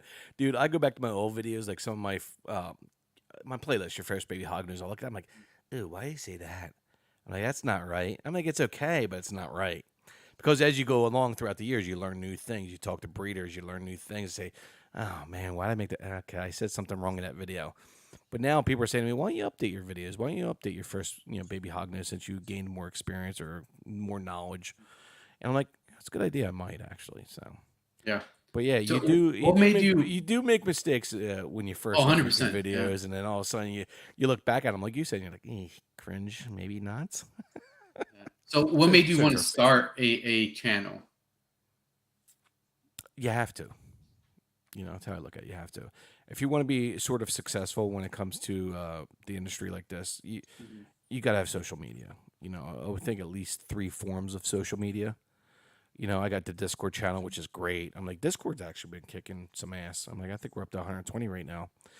Mhm. People, and a lot of people don't use Discord. Hardly anybody. I do that, and on there daily, talking to people daily, see how they're doing on a Saturday morning. I'll post, hey, how's everybody doing Saturday morning? People will come back, I'm great, yeah. Feeding my babies today, or I feed my Hognose today, and people post pictures and videos. It's great, it's my community I like, and well, our community, I should say, and we like it. It's something we can go to every day. YouTube is something I just like when it comes to videoing, creating videos and information for people, and people are actually excited. I got followers for like 2, 3 years now that like watching an update on Sill, watch and love an update on Nirvana. They know the names of my hog news and they just love the updates. Yeah. And again, it's not hunky dory. It's not always happy. I posted a video last week where I had a baby that she might have a lot of kinks. I don't know. And I'm actually I got a vet appointment next week for her. And she's just not eating. I had to assist feed her. She's very short. I talked to Jeff Galwood about this, and Jeff goes, "It's not looking good, brother." Billy's like, Discord is great, isn't it, Billy? Billy's on our Discord. Billy loves Yeah. Discord, man. He posted some of his babies, hatchlings, this week or last week. Oh, I And saw those. Yeah, I did see them. Yeah. yeah, so it's just like, stuff like that. I post the good with the bad too, as well. I'm like, everything can't be good. I mean, you got to post the bad so people know your experience and know that you're struggling through times that you're having hard times with this baby. Yeah. I'm like, it's And the sad seeing it. reality. Yeah, it's Yeah. reality. And you see a baby like this, you feel bad. I shed a tear at this baby. Just she struggles. She can't crawl. I'm like, she crawls, but she's just not good at it. So I got to Yeah. get her X-rayed. I got an appointment next week, and supposedly a good reptile vet, but we'll see. But Those are we'll see hard to what come happens by. with her. But you're gonna have a couple of those, dude. Guarantee. If you have on her 50 eggs, you're gonna have Yeah, I've had you're gonna have a a couple handful of problem childs, no doubt. stillborns. Yeah. That look fully developed. My video I uploaded on Sunday was of the first clutch to hatch. Hmm. Um, and I think it was how many eggs the female laid? Fertile eggs. I think it was 9, Mm. maybe even less. No, six fertile eggs. She laid 12, so 6 infertile and 6 fertile. Hmm. 5 fully hatched, and then there was one still left in the egg. I opened it up. It was fully formed, but just didn't make it out. Yeah, it's a shame, dude. Unfortunately, and it's part of it. I had one this year, which was so sad. I think I posted on Instagram. It pipped, right? So it pipped, and this is why I tell people. Well, I don't tell people, which I'll probably make a video of this or this issue where the deli dishes I use or the food cases, the black cases with the clear top. So I use them. They worked very well this year with me. I do like maybe a total of 9 in one. So what happened was my baby started pipping like 3 pips. So I was like, okay, I'll leave them alone. I cracked the lid a little bit. So whatever. If they want to get out, they can get out. So I went to work. I came home. Well, they were starting to shed their first shed. So they were going underneath the substrate. And they were turning the eggs that haven't pipped yet over. Yeah. So I was like, oh, fucking shit. So now I learned a new thing, which I'll tell you right now, which I did, to cure that problem. So it's something I learned this year. So they turned the one egg over that pipped into the substrate, and they buried it. So once I picked that egg up and lifted up, the baby was dead. She was pipped, or he was pipped, and she was just dead inside the egg, pipped, with her head sticking out. Now, I don't know if she suffocated or whatever, but she was dead. So I ripped her up and she was dead. But the other one survived. So what I do now is once they start pipping, which I did on my last 4 clutches, I'll put them in a tub. So I'll get paper towels, put them in the tub. It's like I don't know how many quart it is. I'll spray the towel down, wet. I'll put a water ball in there. Creates the humidity, whatever. And then I'll take the top off of that food tub if there's 1 or 2 pipped, and I'll put it in there. So what happens now is they escape. Instead of like burying, which some will do too, they'll escape and then they'll rub against a stone water dish and get their shit off in the snap. And I noticed that worked very well because when I came home and I opened it, boom, like 4 babies are outside the tub, like the food. The incubation tub. Yeah. The incubation food container. They come out and they're fine. And then the other eggs are still upright and they're still pipped. So I did that this year. Something I learned this year after having that one baby that died. But you know what? You learn. It's just things of learning. Now people have other things they could do. Just use a bigger container. You're fine. But after that one egg got turned over and buried, and I picked it up and turned it over when I got home and it was dead. Well, guess what? I just learned a new way. So I like to close loopholes and create or cure problems. So. And it seemed like it worked. What's up, everybody? Sexing and Flexing Reptile Podcast. What's up there, brother? What's up, man? What's up? Yeah, those Chris and Levi, very good supporters too. Yeah, I've seen Robo 5.0. Yeah, man. I had the same thing happen, and it's just I think with them moving around in the cocoa core, it just starts rolling the egg. But hear this and think about this. Well, you would think they should survive, even if they turned over. Correct. Because you know what? You got the ones that come out of the egg and they bury themselves, and sometimes you got to, go underneath substrate to get them and pull them out. But you would think they would survive. But I think it's just because they just first pipped. They're under and I don't know, man. They just can't breathe, or I don't know what the hell the issue is. But yeah, the one died, man, with his head sticking out. Interesting. Yeah. Maybe it rolled down to bottom where it hit that actual pip and it couldn't come back out. Yeah, and I think maybe the yolk or the juices from the yolk or the white, the white that comes out, or whatever you call it. There's probably a scientific name for it. I think it just drowned them when he tipped it over. Possibly, yeah. Like all the fluids came out and drowned the baby's head because it was all in that like substrate. Just drowned them and they couldn't breathe. I don't know. I think that might have been an issue too. Yeah, that's crazy. Yeah. Sexing and Flexing, RO 5.0. What's up? Yeah, I had a large clutch that I did. What I did was I separated the babies of that were already out and took them out and put them in a different container because they kept rolling the eggs. That it was like half of the eggs still didn't pip, and they kept rolling. So I took them out as they were coming out the eggs. Yeah. So we talked YouTube. What was the point of like real success, or like you started your YouTube taking traction? Mm. Like, did you? What's your most popular video or like playlist that you have? Oh, your first baby Hognose, hands down. I mean, like, which I don't like the first one. It has over Mhm. 18,000 views on it, and I'm just not a fan of it. I'm like, there's some good information on there, but that's when I first started out. That's when I start getting my babies. I'm raising my babies and this and that. So I made your first baby Hognose. Yeah, this is great. I may know everything. I know I didn't. No, I got some information wrong on there, but I might redo it. It still gets a lot. I'm not saying all the information is bad on there. I'm like, I would say 80% of the information on that video is good. 20%, I probably got it wrong, I would think, after watching it back. But your first baby Hognose playlist has been huge. I'm like 9,000, 8,000 views, 7,000 views, 15,000 views. I'm like, the views are just insane. Anytime I post a video, your first baby Hognose, it always dominates. Like I'll have like 600, 700, 800 views in like a week on it. It's just a good playlist. I'm like, people just look out for it, and it just works. I think that's what made my channel was that playlist. I got a video about shedding. Your first baby Hognose shedding. Feed and tips and tricks for your baby. How to care for your baby when it comes in, like your aquarium, your terrarium, what size, what substrate, what lights. Use an infrared gun. You use a humidity monitor. On your tank, and like all that stuff I came out with. And again, like I said, 80% of the information is correct. It's good. It's good information. People like it, but that's basically what made my channel. Now, recently, what's making my channel is breeding. Breeding was huge this year for me. I'm like, I gained a ton of subscribers just from my breeding videos. Showing my, females grab it, showing them laying eggs, showing the babies hatching. I mean, like people like that stuff. Like I'll get my 4K Sony A6600 camera. I'll put it in there as the female's laying eggs. And I'll zoom in, get that female laying that egg, and people enjoy that, man. It's just so awesome. People just like that kind of stuff, and I think that is why I'm gaining so many subscribers Yeah, recently in the last 6 months is because of those types of videos. The I, breeding. I definitely agree with you. Like I was telling you, I this January was the first, well, not the first, but that's when I really started being consistent on the YouTube Hmm. videos.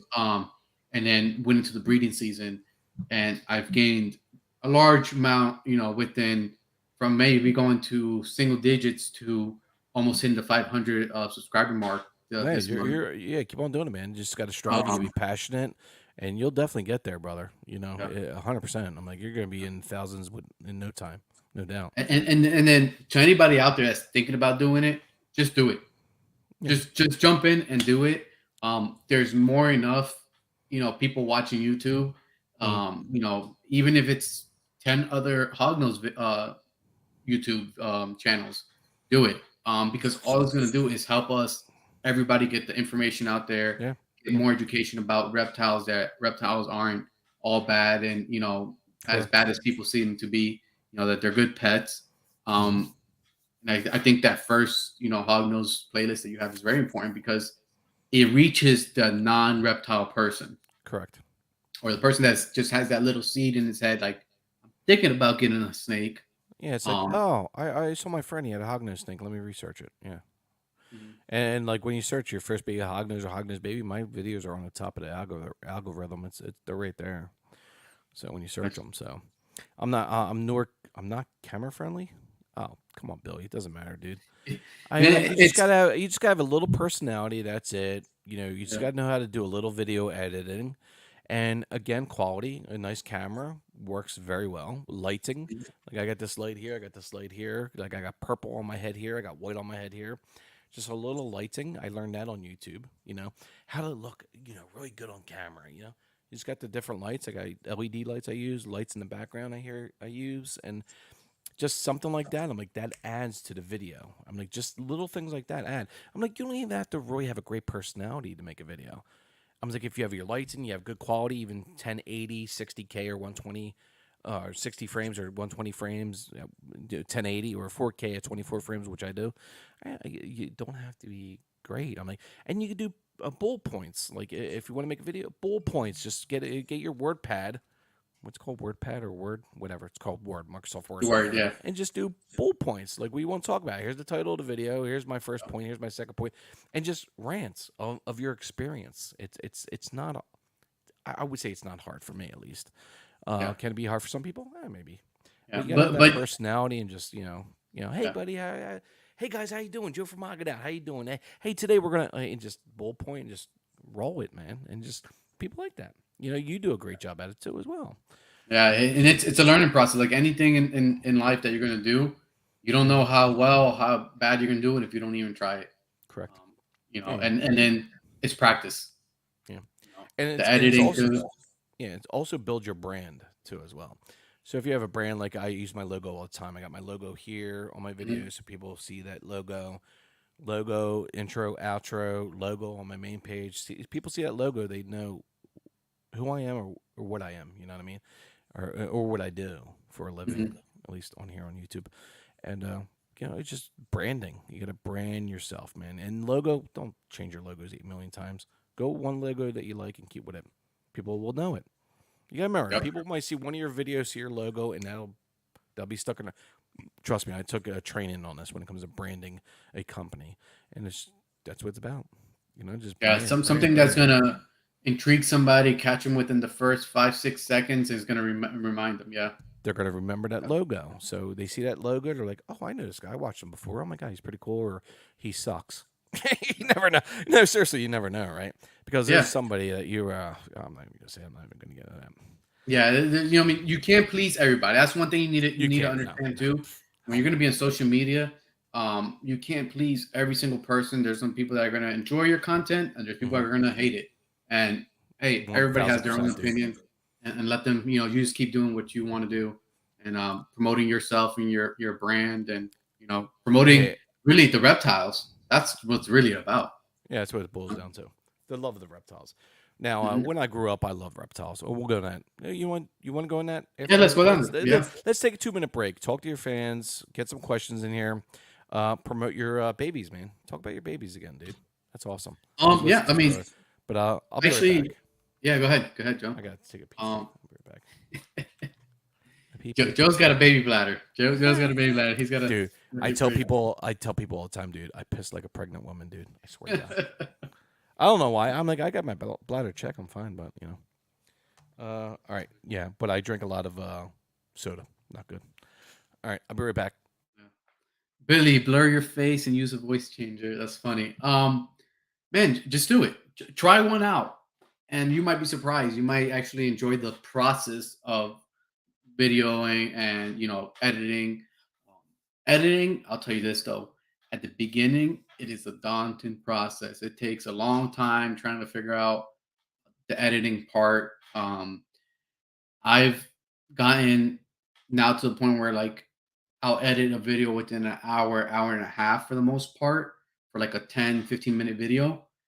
Just because I know exactly what I want. I'm not doing anything crazy fancy, just cutting in and out and transitions really. It's not that hard.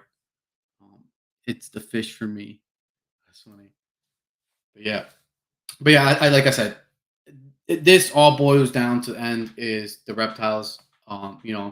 Getting all the best information out about them.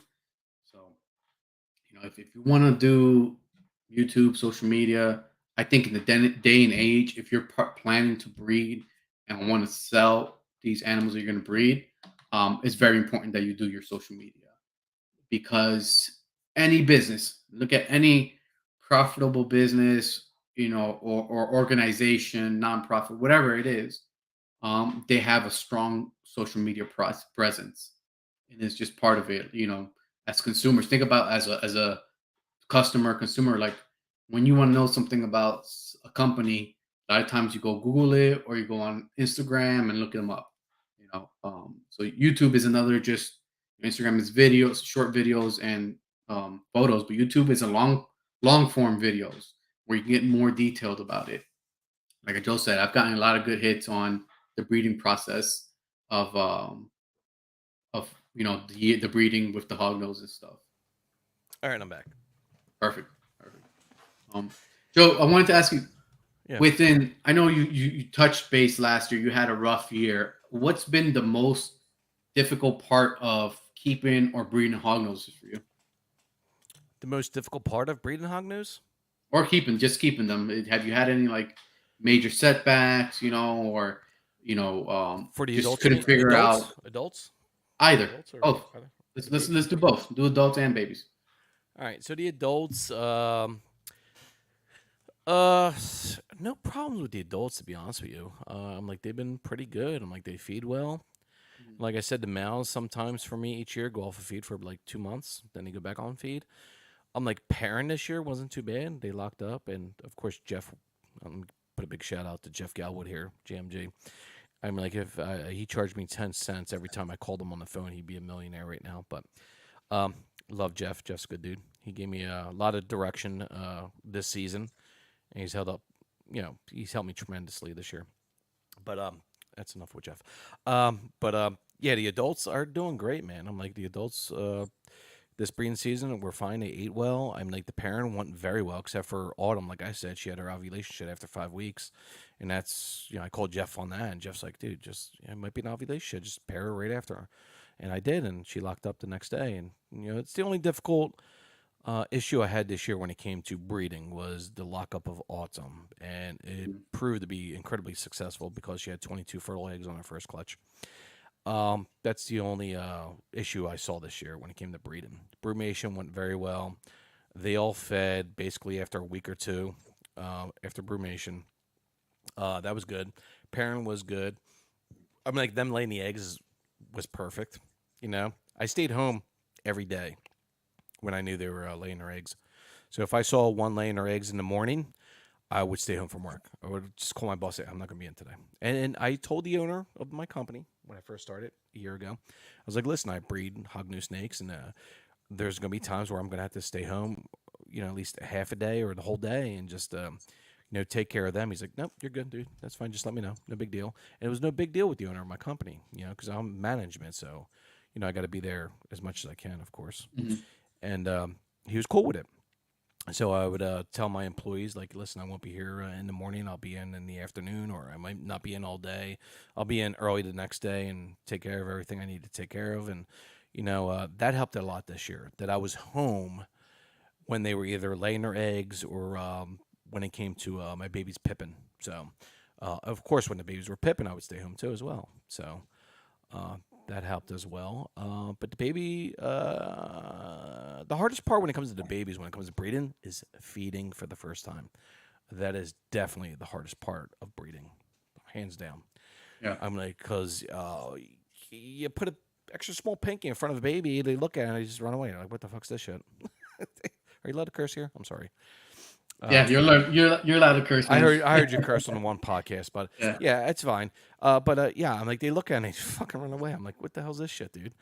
So all of a sudden, then of course I have, my dips, the salmon and sardine. It's all I use this year, and they all fed off of that. So I do sardine. It's so weird because when you dip sardine and they run away from a frozen thaw and you dip in sardine, they just come back and they look at it when you put it in front of it. Oh, I like this, and they just eat it right away. Yeah. It's so funny. And then if you do sardine and you put it in front of a baby's face, they're like, oh, what's that shit? And they run away.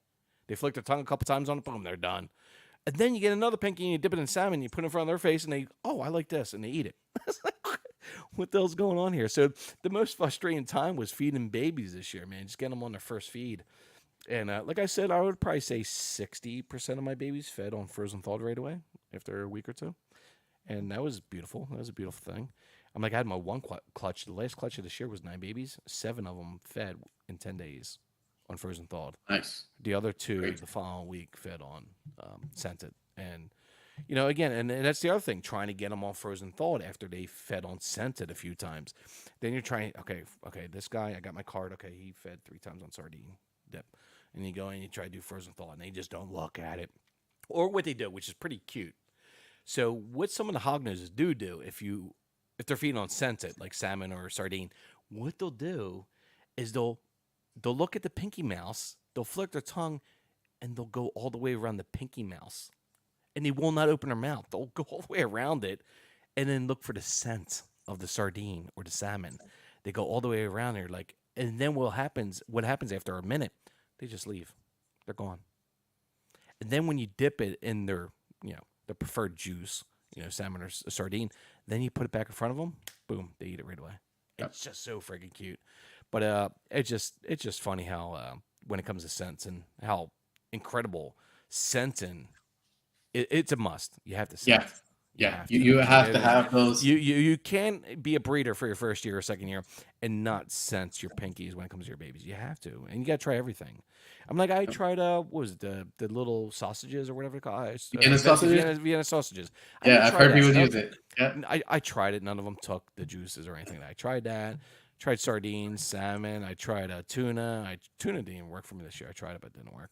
But the two big ones this year were sardine and salmon. Man, they worked every time, man. It's worked awesome. I've had Sardine more than salmon, which is weird because I really. really thought salmon. Because I did this video, like, all right, let's do a little game. Like, how many of my babies? Because I did a centon day. It's called a centon day. First time feeders.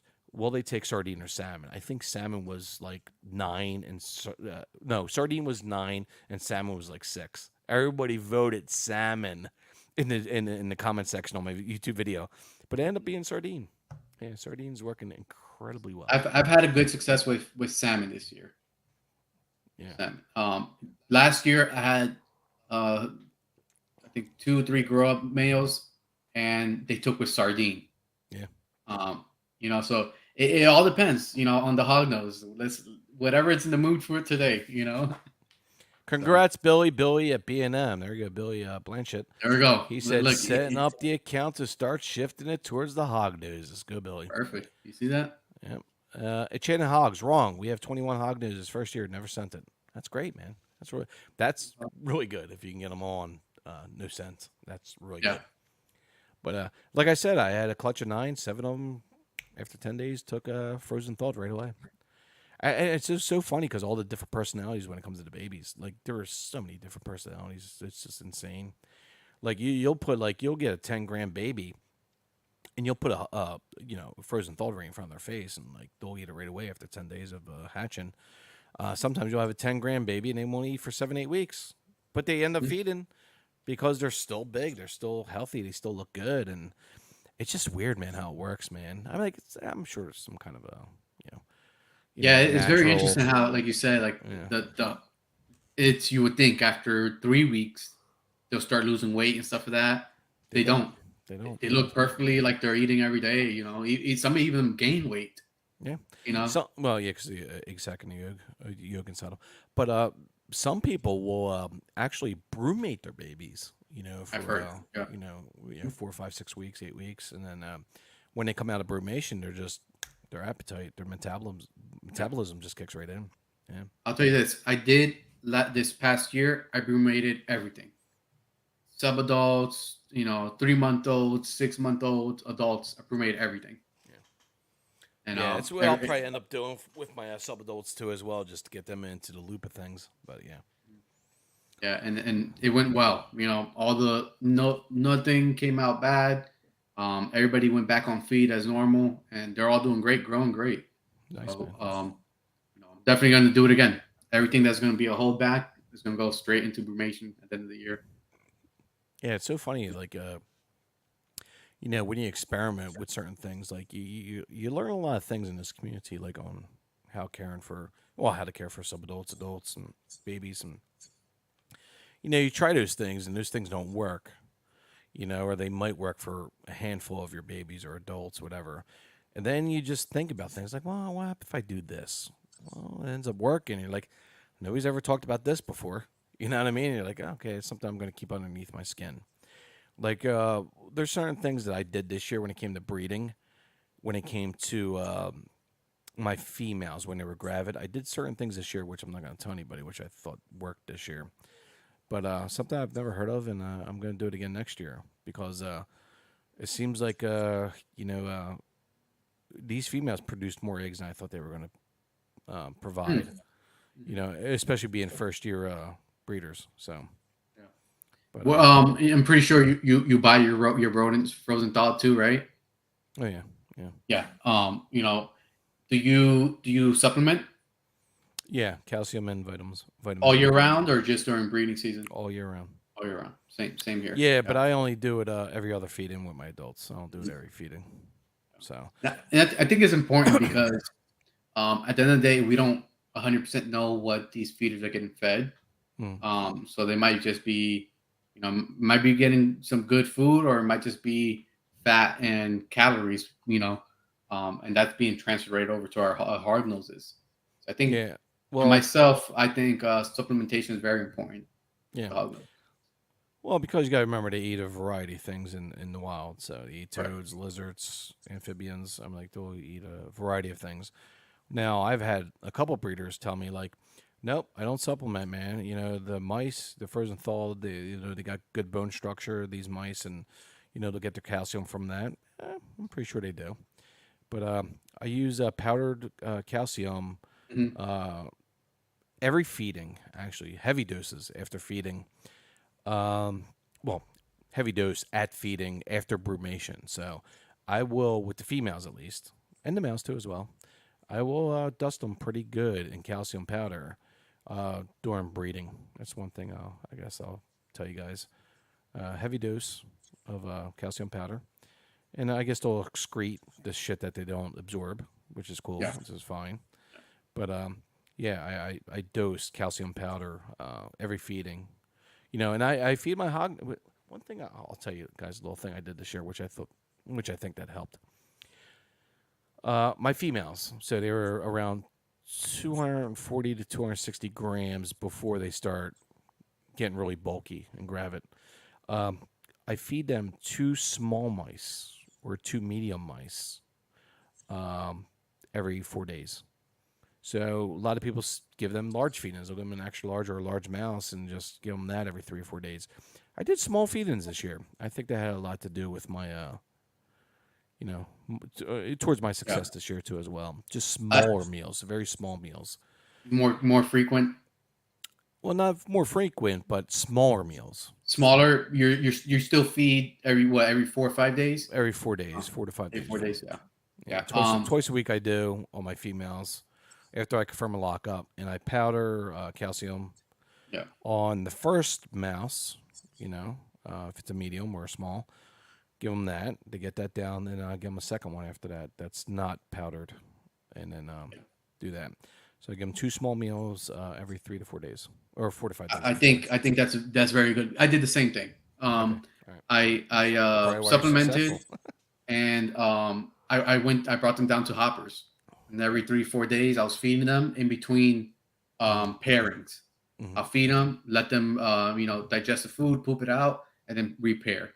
hmm I think that small meals um, do a lot better for them during breeding season. I think it's just easier for them to break it down quicker. You know what I mean? To get that nutrition right away in them, to get the calcium in them right away. It's easier to break down. Large mouse takes a little bit longer, probably an extra, how many hours to break down. I think the Hmm. two small meals they break down fairly quick. They get the nutrition in them fairly quick or quicker, and then you wait another 4 or 5 days, feed them two more small meals, and they take them. And I Yeah, just think it another thing helps. too. I think it helps with the nutrition of the eggs when it comes to building the eggs too as well, because Another I thing had too is all my eggs were pearly white this year, like 90% of them. They were incredibly nice and uh, calcified. same here. I had no windows in my eggs. Everything Mm-hmm. that was fertile was perfect calcification. Um, I think I had one egg that had a little bit of mold on it, hmm and it hatched. The baby Oh, pit they and did will. They fine. will. You know, Now, um, what I did this year when it came to moldy eggs, I just got a Q-tip, wet the Q-tip, and just I would keep an eye. Well, I always looked at my eggs every day. I would just get the Q-tip, and of course I had mold too as well. Not on all the eggs, maybe like a mhm. handful of eggs. I would just get a Q-tip and just rub with a Q-tip, just rub the mold off, take it off, and it'll actually go into the substrate because I use the coca core, fine coca core, and I'll just grab that with the coca core around it and just grab it around it, put a little bit more coca core on top of it, because that does actually is pretty good. Coca core is pretty good actually eliminating mold. Mhm. So I'll take that and put a little dry coca core around the egg on the outside, and it was fine and never molded again. So that works too as well. So like I'm very detailed when it comes to the eggs and shit like that. I look at the eggs and oh my god, I record everything. Oh my god, this one just a little Q-tip, got the mold off, and put a little dry coca core around it, and it worked very well this year. Yeah. See, Alicia said with supplementing calcium powder from brumation to post second clutch every third meal. We don't supplement anyone else. We raise our rodents and they do get good quality. Yeah, Yeah, yeah. I definitely. The other end of the spectrum is raising your own rodents. Yeah, it pretty much goes on what I said earlier. It's just like, a lot of people just don't, supplement, the food when it comes to the rodents because, again, people say they got enough calcium with their bones when it comes to Hognose breaking it down. But then again, I think that confirms doing small meals too as well because you got, I'm sure the bone structure of two small mice or two medium mice is way better than a large mouse that you would feed one time every 3 or 4 days or 5 days. I think If you were to hear this. This is one thing I think that's a big factor with smaller meals. It's Mm. less fatty deposits in that mice than the Correct. larger one. That's true. And I can from what see I've that. heard, the general consensus, heavier, females don't produce as many eggs, and Mm. the thought is because of all the fatty tissue that they have around their reproductive organs and being able to develop more eggs. So maybe that the smaller meals of mice have smaller, less fat, so they're retaining less fat and also able to, what's it called, absorb more nutrients through it. Like I said, two of my females were in the 20 range on their clutches, and the first clutches. Well, like I said, the one clutch on my one female was 14, and her second clutch was 22. It's incredible. And I called Uh, Jeff Galwood up. I was like, dude, you told me there were less eggs. He's like, oh, it's a possibility they can produce more. He goes, how many more? I was like, well, the first was 14, their second was 22, fertile. He's like, well, that's pretty good. So, yeah. and that's when I said I paired after the first week after she hatched her first, or at least she laid her first clutch, and then I just reinduced the male after like 7 or 10 days. I forget exactly what it was. They locked up right away within a couple hours, and I think that might have contributed to a better second clutch too as well, on top of the smaller meals. So I was just experimenting this year. My experiments seemed like Yeah. they worked out. I mean, I think that's very important. Like tweaking it to wherever it works for you. We all live. or the Well, not specific everybody, female but too. The specific female you might have to cater to as well. yeah, yeah, 100%. And we live in different temperatures, different, Temperatures are huge, I think. Yeah. yeah, different sea levels, stuff. And if you see during, especially here and where I live in South Florida, the Sea levels. What are you thunderstorms going? in What are you my going area, swimming? was that I was the like sea levels. thunderstorms What are in you my talking about? What are you area, going swimming? yeah, are crazy. Your hog noses are going swimming, dude. Like, No, I'm no. just kidding, God. I'm just messing with you, God. Yeah. But when there's thunderstorms in this area, I'll see the hognose start surfing the tubs back and forth and stuff like that. Barometric pressure will Yeah, do that too yeah, as well. Yeah, hmm yeah, yeah. it's We crazy, man. it's pretty cool. Joe, where do you see yourself the next 5 years with the hognoses and your YouTube? Shit, out of the automotive industry. I hope.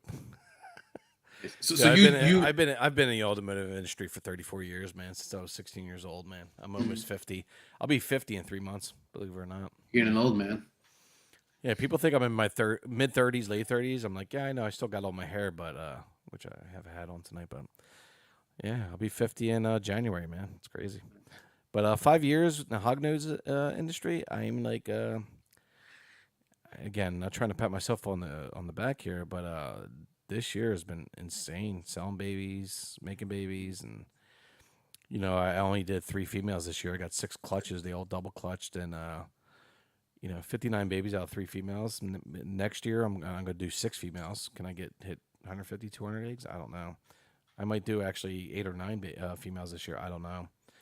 But again, if it comes to that this year, I'm gonna have to have some help. So my friend John, I think I'm gonna have him help me I'll show him how to Okay. care for Is their that your friend that you go herping with? Yeah, John. Yeah. Nice, nice. We've Let's been talk a little we've bit been about herping, right? we're gonna do that. Yeah, yeah. Let me finish here, and then we'll go into that. Yeah. That's a good story too as well. So yeah, my best friend John, we've been friends since we were 12 years old, and so I told him, I was like, hey, if you want to help me, dude, I'll pay you. Dude. I'll pay you $50 a night, whatever. Help me feed them. I'll show you how to feed them. Just if I start producing 200-300 babies, he's gonna have to help me. But in 5 years, I think 5 years, I think my YouTube channel will be at 30,000, 40,000 in 5 years, maybe even more. Discord's gonna blow up. I think it's gonna be good because that's a daily thing that we talk on. Instagram, I'm at 1,300 almost. I think that'll blow up to like 20,000, 30,000. I'm just gonna keep on going. It just this year, in the last few weeks, how many babies I've been selling has been like I got 2 inquiries right now, dude, like right here, Morph Market. It's like I got 2 more inquiries. I only have 8 babies up there. Perfect. 8 ads. That's all I got. 8 or 9 Yeah. ads I got up there, and it's just been like it's been constant. I'm like, it's great. I love it. I love talking to people. I love sending them pictures. And that's another thing. Let me tell you about this. All right, maybe I can help you out with this. You might know already. When somebody inquires about a hognose snake, one of your babies, one of your ads on Morph Market, get back to them right away. Even if you're sleeping at 11 o'clock at night, get back to them because their eyes wander and they go somewhere else. So hit them back right away and say, if they say, can you send me more pictures? Can you send me a video? Sure, give me your phone number. I'll send you what I can right away. Or give me an hour, I'll get you more. And you know what? That's worked very well for me. There's people that would hit me up. I would get back to them within like 5 minutes. Yeah, no problem. Yeah, what's up, man? How you doing? Thanks for the inquiry. Thank them. Thanks again. Always thank people because you know what? They're your customers. You want to thank them for hitting you up. So, the pictures on Morph Market are a little cloudy. Can you send me one picture? Yeah, sure. You want me to send them to your phone? Ask them. Don't say, oh, give me your phone number. Hey, would you like me to send them to your phone? If so, give me your phone number. Yeah, give me. And you just take pictures, on your iPhone. Boom, boom, easy, easy, easy. Take a video. Boom, boom. Here you go. I send like 5 or 6 pictures with a video. People love it. They love it. Yep. Oh my God, it's beautiful. I want it. How much do you want? Can I do payments for 4 weeks? Can I pay you right now? How much is shipping right away? They just want it right away. And you know what? It's how you build a customer base. You're there for the customer. So the one thing is 100%. never wait a day to get back to somebody on Morph Market for an inquiry. Hit them up. I leave it on notification. I'll wake up at 1 o'clock in the morning and 1 a.m. and people hit me up. I'll get up, read it. Okay, sure. I'll even turn my lights on to take a picture of the snake at 1 o'clock in the morning and send them. And you know what? I make a sale that way. That's the things you got to do for your customers, man. You got to bend over backwards. You got to answer all their questions. Give them a care sheet. People love that shit. So, it's all about the customer. And you know what? Yeah. I live alone. I have no kids like you. I'm sure it's a little bit more difficult for you. Me, it's not too bad. No kids, no wife, no girlfriend. I live by myself. I love it. It's what I choose to do. And you know what? I'm just really dedicated to, breeding and raising a hognose snake. And, you just got to bend over. That's great customer service. Yeah. Boza. Yeah. Yeah, you have to, man. And again, sometimes you might miss something. You might be asleep and you don't see it till the morning. Yeah, it happens. But you got to be there for the customer. Let me tell you something. Okay, this is what I did for a customer today. I told you this offline. All right, so you like this. You're smiling right now because you think it's pretty cute too as well. So, okay, this is what I did for a customer, and you're going to see the video tomorrow. All right, hopefully she's not watching. Jesus Christ, I hope she's not. Sorry, don't mean to say Jesus Christ, but I hope she's not watching. So, this woman contacted me 3 weeks ago. She's like, hey, Joe, listen. She goes, my daughter, I don't know how old she is. I think she's like 10 or 11 years old. My daughter, she watches your channel. She loves your channel. She loves the hognose snake. She's a big fan of Emily over at Snake Discovery too, as well. I was like, wow, it's pretty honorable to be in the same talk with Emily at Snake Discovery. But Yeah. I'm like, that's pretty cool. So I'm like, all right, cool. She's like, yeah, she loves your channel. She wants a hognose snake so bad. Her birthday is coming up in 3 weeks. I want to get a baby hognose. She likes the solid colored ones, which are the super condas. And she goes, I like this one here that you have, but do you have one that's a little bit lighter? She likes a little lighter color. I'm like, yeah. I got the 50% double head snow, possible head Evans type, and they seem to be a little bit lighter. So I'm like, all right, yeah, I got a couple. She goes, oh, can you send me a couple pictures right away? Boom, went to my rack. Boom, pulled a couple out. Boom, boom, boom, boom, boom. Sent her a couple more. She's like, oh my God, this one's really cute. Oh, let's go with this one. I'm like, all right, cool. And then 2 weeks ago, she goes, or no, last week was I think it was last week. She goes, Joe, I got a special request. Can you like make a video on your channel saying happy birthday, wishing her happy birthday, that her mother, whatever you want to do. Your mother brought one of my Hognoses for you for your birthday. Enjoy your birthday today. Enjoy your baby Hognose. So I made that video today.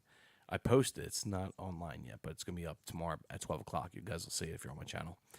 And I wished her a happy birthday to her daughter. Your mom contacted me 3 weeks ago. This and that. I was like, enjoy your new baby Hognose. And she's going to play the video at her birthday party tomorrow at 2 o'clock as she's opening up the box. So I sent the snake out. I sent the baby out today. She's going to pick it up tomorrow before 10:30 a.m. And she's going to have the box there. She's going to give it to her at 2 o'clock. She's going to bring the video up on our big screen TV, she said. And she's going to have her daughter watch me wishing her happy birthday with her new... I'm almost tearing right now. I think it's cute. And she's going to open her box, and her daughter's going to cry. She actually said she cried when she watched that video. The lady. Wow. The adult. Yeah. She cried. She texted... I'll tell you exactly what she said to me. Oh, this is pretty cool, I think. And this is what makes me strive. This is just seeing something like this is just amazing. She said to me... Oh, let me read it. She's just, oh my God, this is so amazing. You can post it anytime. Here, her party is at 2 tomorrow, so I'll have to watch the video. Then I'll let you know how it goes. I'm so excited. Today has been a super busy day. Your video made me cry in a great way. So reading a message like that, and I give everybody my cell phone number. They can contact me. That's great too as well. Mm-hmm. Alvario, give them your cell phone number. They want to contact you instant right away. And, she was crying watching my video today because it's unlisted. Nobody could watch it right now. And I gave it to her just to approve it. Yeah. And she fucking cried. I don't mean to say that. But she cried because I made that video for her daughter, dude, because she's a big fan of mine, her daughter. So, I mean, they're just the things you got to go over and above. Like he said, when it comes to, customer service, Boza. Yeah, you got to do that. You want your brand to make it. You want to go far. You got to do the little things like that. And sometimes they're not little. I mean, like that video took me an hour and a half to make today because I have to make it, download it, and put it in the editor and edit it and finalize it and upload to YouTube. But you know what? You probably have a customer for life there. Yeah, exactly. I want to do it, So I'm like, especially when it comes to kids. Kids, you want to show the kids that snakes are cool, reptiles are good. Mm-hmm. So they're going to tell their friends, hey, look at my hognose snake. They're going to bring their friends over. Their friends are going to start respecting reptiles in the wild. If they see a snake, oh, a snake, step on it. No, they're going to say, oh, my friend has a hognose snake. Oh, I see a snake in the wild. Oh, it's so cute. They're going to learn to know that reptiles are not harmful. They're not going to harm you. They're there in the wild for a reason. You know what I mean? And, these are things I think about, dude. Like, my brain goes wild when it comes to shit like this. And I think that's how we all should act when it comes to, hosting or, becoming a breeder and selling reptiles. And you just got to bend over backwards for customers. And let me tell you guys, I mean, like, I have not witnessed one, let me say the word, asshole customer yet. I'm like, all my customers so far have been freaking amazing. I mean, like, I went from 2 feedback to 9 feedback in a week. Like, my morph market has 9 feedback right now. And all the feedback has been incredibly amazing, you just got to bend over backwards for customers. You got to get a hold of them right away. You got to be, I don't want to go over this all over again. But look, also said the perfect thing. You sold an experience. And, exactly. and that video is probably going to mean the world to that little girl. And you don't never know what that little girl is going to be in the future. It might be the next president of the United States. Bingo. Might be just legislator or, the next big breeder that we talk about. I was just ready to say she could be the next big breeder that we know. Oh, we know this. I'm not going to say her name, but yeah, she might be the biggest breeder, man. I'm like, I could be in my 60s and 70s. I could see this girl in her 20s and 30s growing up say, mention my name. Oh, my first Hognose was from Joe from Hoggin. I'm like, what? Yeah. And I'll remember, of course, I'll remember that name because it's a unique name. But you couldn't fly down and hand deliver. Maybe just jump in the cake. Oh my God, Billy! Jesus Christ, dude, don't go that far, brother. I'm like, I think I went over and above here, but you got to do this shit with the customers. You know what I mean? Yeah. And the thing you're gonna learn, dude, once you get that inquiry, dude, it's like you got to think, okay, it's a sale. I got to hop on this right away. And of course, it's not only a sale, but it's a sale to a person that really wants your snake. You know what I mean? Somebody that's really interested. I like to look at that snake. You know how many people I see like I love the pattern of that snake. I want that snake. Like people say, "Oh my god, I love the head stamp. Oh my god, it's so cute. Can you send me more pictures and video?" Dude, they have those pictures and videos within a half an hour. Like I'll tell them, all right, I'm gonna be home at 5 o'clock. If they hit me at 3 o'clock in the afternoon, I'll be home at 5. At 5:05, you're gonna have those videos and pictures. And you, goddamn, they do. You know. And again, iPhone, high quality, easy, high quality, 60K, 1080. You take a video real quick. I take like 10 seconds, send them. I make all my sales that way, dude. And Yeah. 90% of my sales came from YouTube. Nice. Yeah, it's You just mentioned you had one guy, message you and a really low number for a snake that you yeah. got posted. How did you manage that? I How I, did you get? I don't entertain that. I'm like you're talking about okay. Well, I said no. I was like, well, if you look at every super Arctic or super Arctic, super Indica, if you look at they're not below 1,500. And this is a female, and you want it for 500. Mhm. I was like, I will take 1,100. That's it. He never got back to me. Yeah. Yeah. Just counter offer. That's all you got to do. I mean, like, well, what are you going to take for that snake? I'll take 1,100. Counter offer. That's all you can do. I don't think you want to tell me he's an idiot or stupid or just that's an insult to me. You know, you don't want to say that. You just say, hey, listen, I'm like, they're going average now 1,500 for a female. I'm like, I could do, 1,400 or 1,300. That's all I'm going to do. I'm like, let me know. That's all you got to say. Correct. You know, Yeah. you don't want I to be an think ass. You don't want to be an ass to them because they might say, okay, 1,300 is good. Let's do it. You never know. yeah. You can't say, oh, 500, that's an insult, dude. Don't even call me again or don't even text me, which I know, somebody like MJ out there would freaking say something like that. But, I don't like that guy, by the way. And, you just can't act like that. You can't act like a bully. You can't act like an asshole when it comes to your customers or Well, potential you got to stay customers. You just professional, can't, you and got to stay you guys professional. and keep You the customer can't service bully going. people. You can't talk shit on people. You can't talk shit on other breeders. You just can't do that. You just can't do that. Nowadays, you just definitely can't do that nowadays.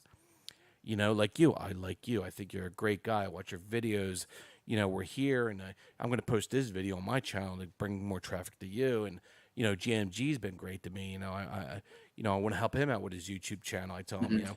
I just want to make this industry better as much as I can. I'm not nobody great, but, I just want it to strive. I want it to be better. I want the knowledge to be out there. I want the care to be out there when it comes to, herping, snakes in general, going out to their environment and teaching kids, hey, listen, these things ain't bad. They're cute. You can pick them up. They're not gonna bite you. They might bite you, but it's not gonna hurt. But most snakes don't really bite, but some do. But it's all about education, right? I would think education. 100% education. Education is the number one thing, right? Mhm. So, For sure. you want to take a 2-minute break and we'll wrap up? You want to do that? Yeah, we could. We're getting already to the two hour mark. If you need to take a quick minute, and then we'll wrap up. All right, let's do that. Let's do 2-minute break. I gotta actually text somebody real quick and take a pee. Okay, sounds Like I good. said, I pissed like a pregnant woman, so I'll be right back. All right, Joe. All right, talk to your crowd here. I'll be right back. Um, we're waiting on another bathroom break from Joe. So back again. I think he touched good points on customer service, staying professional. Even if somebody comes up with you and comes up to you and or messages you on Morph Market with a crazy low number difference of what you have it posted, um, you can either ignore it or counter offer, like he said, and you might get the sale, or the person never responds to you. It is what it is. Um, but I think going a negative route with it, it's not the right way. You're just gonna hurt yourself, and definitely not gonna get a sell that way. Um, or educate the person. They might not just be informed on what the actual animal is worth in the current market. That's very important to do. Um, right now, take a moment, hit the like button, hit the subscription button here on my channel. Getting really close to the 500 mark. Also, when you get a chance, just hit the play button on the playlist for this for the podcast, and also on the 2023 breeding, and let it play. Help me out with those watch hours so we can get those hours up for me. And then again, the hog noses, the babies are going to be up for sale really, really soon, within a week or so. Um, just think one or two more meals, and they're gonna be ready for up to go. Got some Arctic, Arctic condas, Arctic albinos, some triple A's um, that are gonna be up for on morph market here in the next couple weeks. I mean, next couple week, in a couple weeks, 1 or 2 weeks, something like that. Let me, so, Joe, you back? There we go. I was trying to find the mute button, but you know what? My pointer on my screen is white, and the whole background's white. So I was trying to find my pointer. Okay, gotcha. But I guess conclusion here, the end. Yeah, we talked about hog noses, we talked about breeding, your customer service, YouTube. So we touched base on a pretty good amount of everything. Yeah, we did. One thing I wanted to ask you, and I didn't get to ask you, where did you learn about hog noses? Like just the care and all stuff. Did you have somebody that you're picking their brain, or was it just trial and error, research on your own, a little bit of both? Well, my first year, which was 2020, I brought four babies. So I raised those babies, and I did my own research before I met Jeff at JMG. So I raised my own babies, did a little research. It's pretty easy because I've raised snakes since I was like 13, 14 years old. I had ringneck snakes breed in my aquarium, not terrariums. Back then we had aquariums. And I had a couple babies I found, or a couple adults I found, ringneck snakes, bred them. They hatched. Didn't know anything about temperatures back then. Just kept them in there with a light on them, and they hatched and put them back in the wild. Garter snakes, I can't even tell you how many, because they're live bearers. Garter snakes, I can't even tell you how many babies I bred on those, probably hundreds. And then I got into the northern water snake in my late teens. My cousin actually found one, came over, gave it to me, and I raised that as a baby. I raised that up and let that go. And all the babies or all the adults I've ever found in the wild, I put back in the wild. I had one died. It was a northern water snake. Got out of the aquarium. I don't know how. But years later, my parents changed or got rid of their old refrigerator, and of course, you know, snakes like where it's warm. And it was in the back of the refrigerator, dead, skeletonized. And I was just like, oh man, so felt bad for that baby. But throughout my whole life until my early 20s, and then I stopped. And then, of course, I got into DJ life. I DJ'd nightclubs for 15 years, automotive industry for 34 years now, and just never really got into the reptiles in my 20s or 30s. Now I got back into it in my 40s, and Western hognoses. We have Eastern hognoses. I found a handful of those when I was younger, and I just love them. I think they're just incredibly cute. Like their noses are cute. Everybody I show at work a baby hognose as I'm shipping it out. A guy today, Dominic. He's 68 years old. He's like, oh my god. I was like, here, Dominic, this is what I sell, because he was asking me like, what do you do for your side business? Your hognose, your snakes. So I showed him the baby today. He's like, oh my god, that is so freaking cute, man. He goes, I would never think a snake would look this cute with the nose and everything, and the pattern, and their eyes are so big. He's just like, oh my god, it's so freaking cute. He goes, I didn't even think they were that cute. And he said, oh, I'm going to talk to my grandson. He's probably going to want one of these because he likes reptiles. I'm like, all right, let me know. So it's just, hognoses are just cute. They look awesome. I'm like, they're great pets. I mean, like, it depends what kind of personality you get. I'm like, most of them, you can train to become docile, and you can handle them with ease. Yeah. I mean, like, they're great pets, and that's why I got into it 3 years ago. And after a year, I talked to Jeff at JMG. He was an incredible inspiration to me, and he knows it to this day. And like I said, if I give him 10 cents every minute I talk to him, he'd be a millionaire. But Jeff's been a great supporter of mine and helped me out throughout the way. And of course, other breeders too as well. Red Ridge Reptiles, Wes, he's a great guy too as well. He's helped me out here and there, and I brought a couple snakes off of him. I think 1 or 2 snakes off him, and he's been great. I mean, like, it's great learning from these experts that have been doing it for years. And then, again, crafted my own style, I would say, when it comes to breeding, brumation, and caring for the babies. I got my own little style I got going on right now, my own little way of doing things, like you probably do, and it's what it boils down to. And of course, forwarding that experience to other people. Especially on my YouTube channel, on my Instagram. Just forward that experience that you have learned over the years and try to help other people out. Especially first time owners. People that I can't even tell you how many messages I get in the last like 3 months, 6 months. Like people just, hey Joe, I got this problem. Hey Joe, I got this problem. Hey Joe, I got this problem. And you know what? I answer every single one of them. I do not deny any of them. Even if it's a stupid question, I will answer it. And Yeah. again, customer service. That's what you got to do. Even if they don't buy Hognose off of you got to interact with those people on Instagram or YouTube and help them out. You have to do it. I mean, like you look at any of my videos, I guarantee you 90% of my comments, I reply back to those people. Yep. And you got to do it. You got to do it. I'm like, you don't have to do it, but I want to do it. You know what I mean? I just want to help people out and just, and that's what it boils down to. Again, I got no kids, no wife. This is, part of my livelihood. It's supplemental income for me, but I want to expand in the next 5 years. You're asking me my 5-year plan. I want to expand. I'm going to keep on going. I mean, like this year selling babies has been insane, and I'm loving it. So, Good, man. Yeah. Holly. And Holly, Texoma Exotics. What's going on, Holly?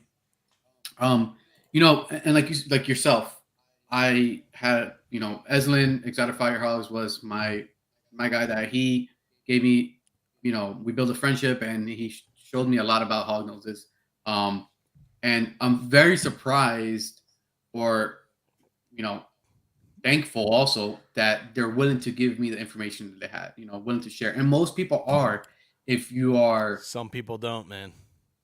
but most people are. If Most if people you are. if you know how to approach someone and you put out what you get what you put out too. And I think True. at least in my experience in the hognose community has been very receptive and very good on my end. Dude, let me tell you something about you. You're doing incredibly well. You're starting on the right foot. You get the podcast. Keep on doing it. It's your 10th episode. You're doing incredibly well. Nice layout because I'm really anal, if you want to say that word, when it comes to graphic design quality of a podcast. I'm like, you're doing a very good job. Your layout's really good. And like, I've been doing podcasts since 2009. So not with the reptile industry, like political commentary I used to do and all that stuff. And I've gained tens of thousands of subscribers on my other channels when it comes to political commentary. I got out of that in 2016 because I don't get involved in politics anymore. It's just absolutely toxic right now. It's better to stay out of yeah. Yeah, it's better to stay out of it than stay in it. So I learned all that when it came to layouts and designs and all that. And I've got some incredible designs back in the day. And I don't show that really too much of that experience in my videos, somewhat, but I do plan on really like hunkering down and really getting some really good intros and outros going, and really crafting my brand a little bit better when it comes to design wise, which will probably be in the next few months. But keep on doing what you're doing, brother. I think you're doing a great job. Your Instagram's doing great. Your YouTube is definitely doing really good.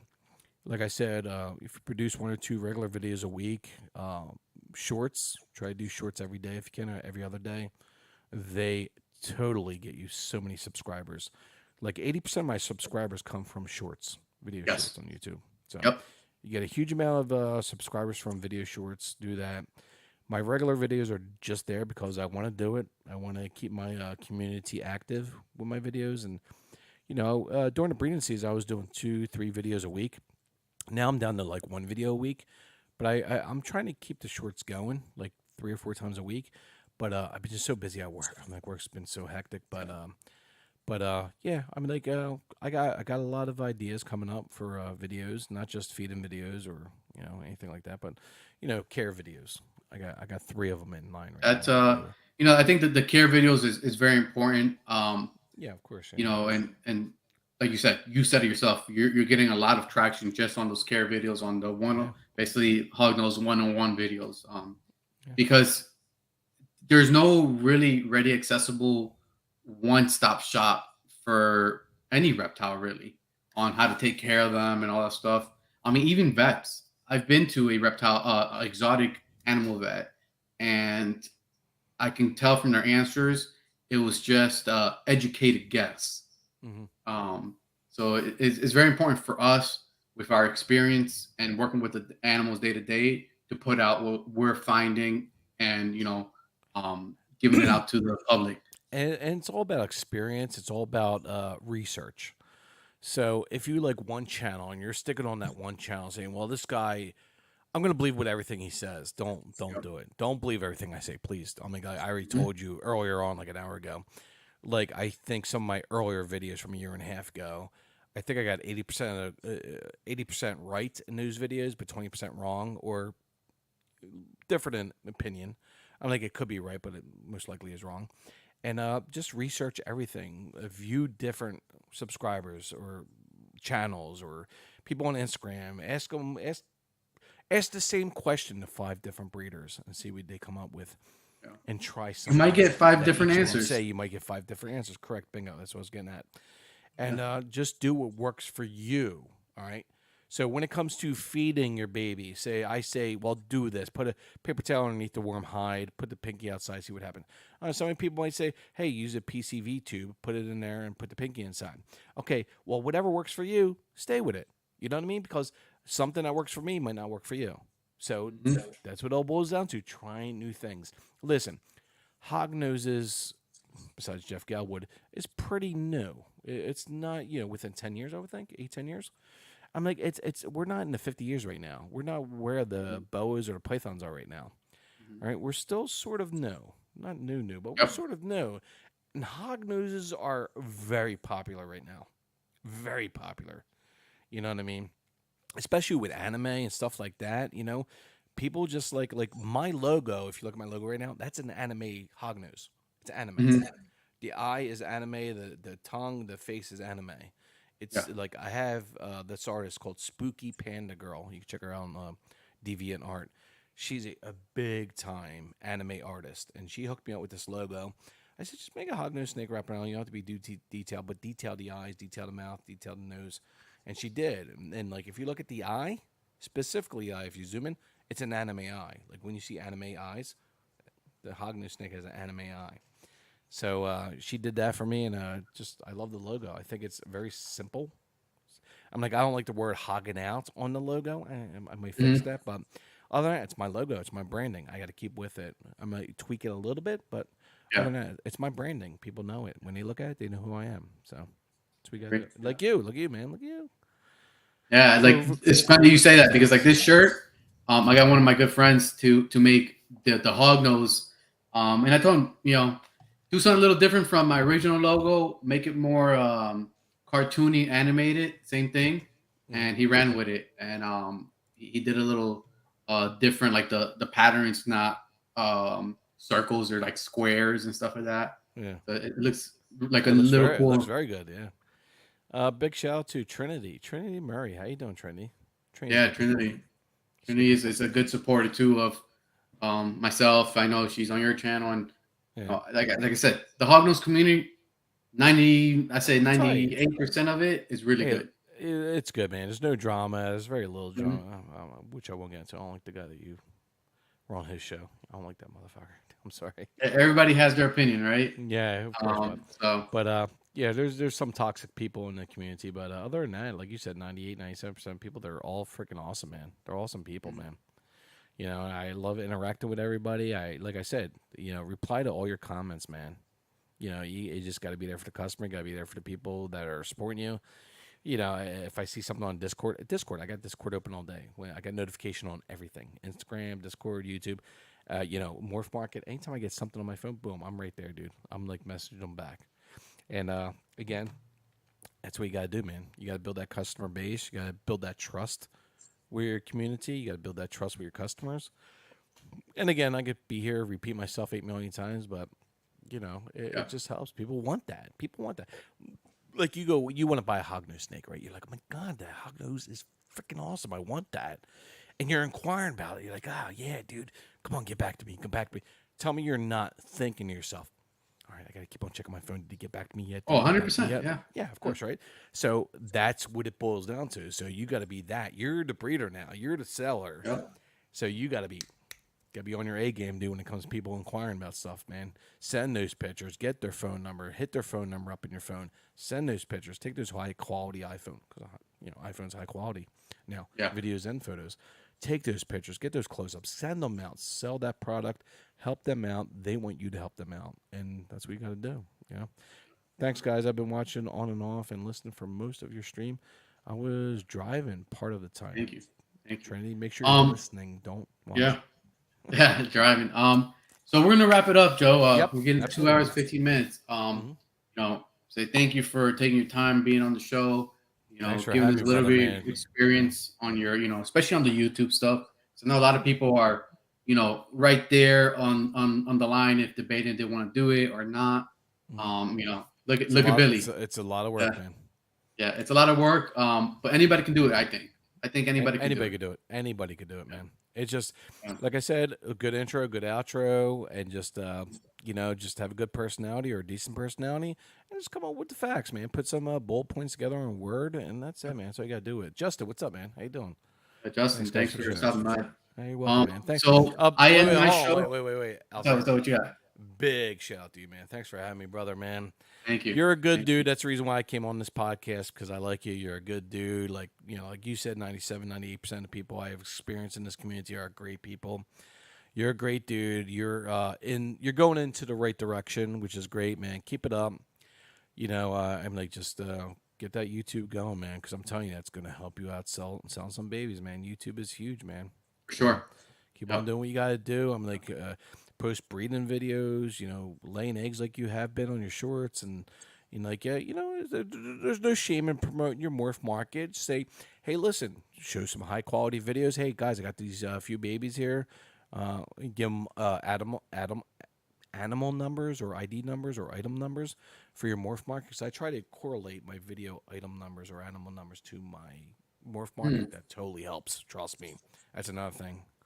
And just correlate it to that, and just, people love you, man. People would be great, and offer like I offer on my morph market, lifetime support. Here's my phone number. I give people my phone number. Lifetime support. People love that. They love hearing that too as well. Live on delivery, that kind of shit, man. You're gonna sell babies through the friggin' roof, dude. So keep up with the YouTube channel. Thank you. You're gonna do very well, dude. And keep on doing what you're doing. You're a nice guy, man. I do. Thank you. I have one more question. I close out all my podcasts with one more question. Here we go. And it's here we go. If you had 5 minutes to address the whole world, and they had the attention of them, what would you say to them? I'm sorry. What was that? I didn't hear you. If you had 5 minutes, you had the attention of the world for 5 minutes, what would you say? I only need 5 minutes. I only need like 20 seconds. What would you say, though? Thanks for a great show. To the whole world about what? This industry? Just any thoughts? This industry or just in general? God, you put me on the spot now. I love you guys. Love me. Love me. No, I'm just kidding. No, just be yourself. Be unique. Be yourself. Be unique. Be honest with yourself. Be honest with others. Be positive. Negativity only goes so far. Negativity is okay to a certain point. Don't hate people too much. I mean, like, don't hold grudges against people. That's the big thing I want to put out. I'm like, some people might get mad at you. I'm like, Jeff Galwood's got mad at me so many times. Let me tell you about Jeff Galwood last week. I talked to him about fucking. He turned me on to Reptiles for You. No, what's the guy's shipping company? Yeah, Reptiles to You. No. No, Ship Your Reptiles. Ship Your Reptiles. Yeah. So, SYR. Ship Your Reptiles. So, Jeff turns me on and he's like, do you get 30%? Well, I ended up getting 40% this week. So, they upgraded my account to 40% off, so 30% off. So, this is what I'm saying. Don't hold grudges against people. So, Jeff's got mad at me a handful of times. Not too many times, but last week I called Jeff up. Well, he's not feeling well, right, last week. So, I'm like, Jeff, oh, my God. I checked my FedEx. It's like a few weeks ago, actually. It was like one of my first babies I shipped out, because I shipped out like friggin' like 12 babies in the last 3 weeks, 13 babies. So I go, Jeff, this one tag came up red, dude, that my baby's not going to get there overnight on Wednesday. It's going to come on Thursday, dude. What do I do? Like, I'm like, Jeff, what do I do? He said, dude, you're using Ship Your Reptiles? I'm like, yeah. He goes, fucking call them, dude. Why are you calling me? Or something like that. He said, I'm like, oh, I'm sorry, dude. He's like, they give you that customer service, you ass. I'm like, oh, shit. I'm like, all right, you're right, dude. But you know, I felt like I saw. Did this ever happen to you? He's like, yeah, dude. Call Ship Your Reptiles. That's what they give you free customer service, which I knew, but I really didn't think about it.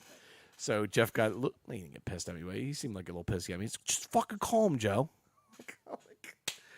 It's like it's common sense, Joe.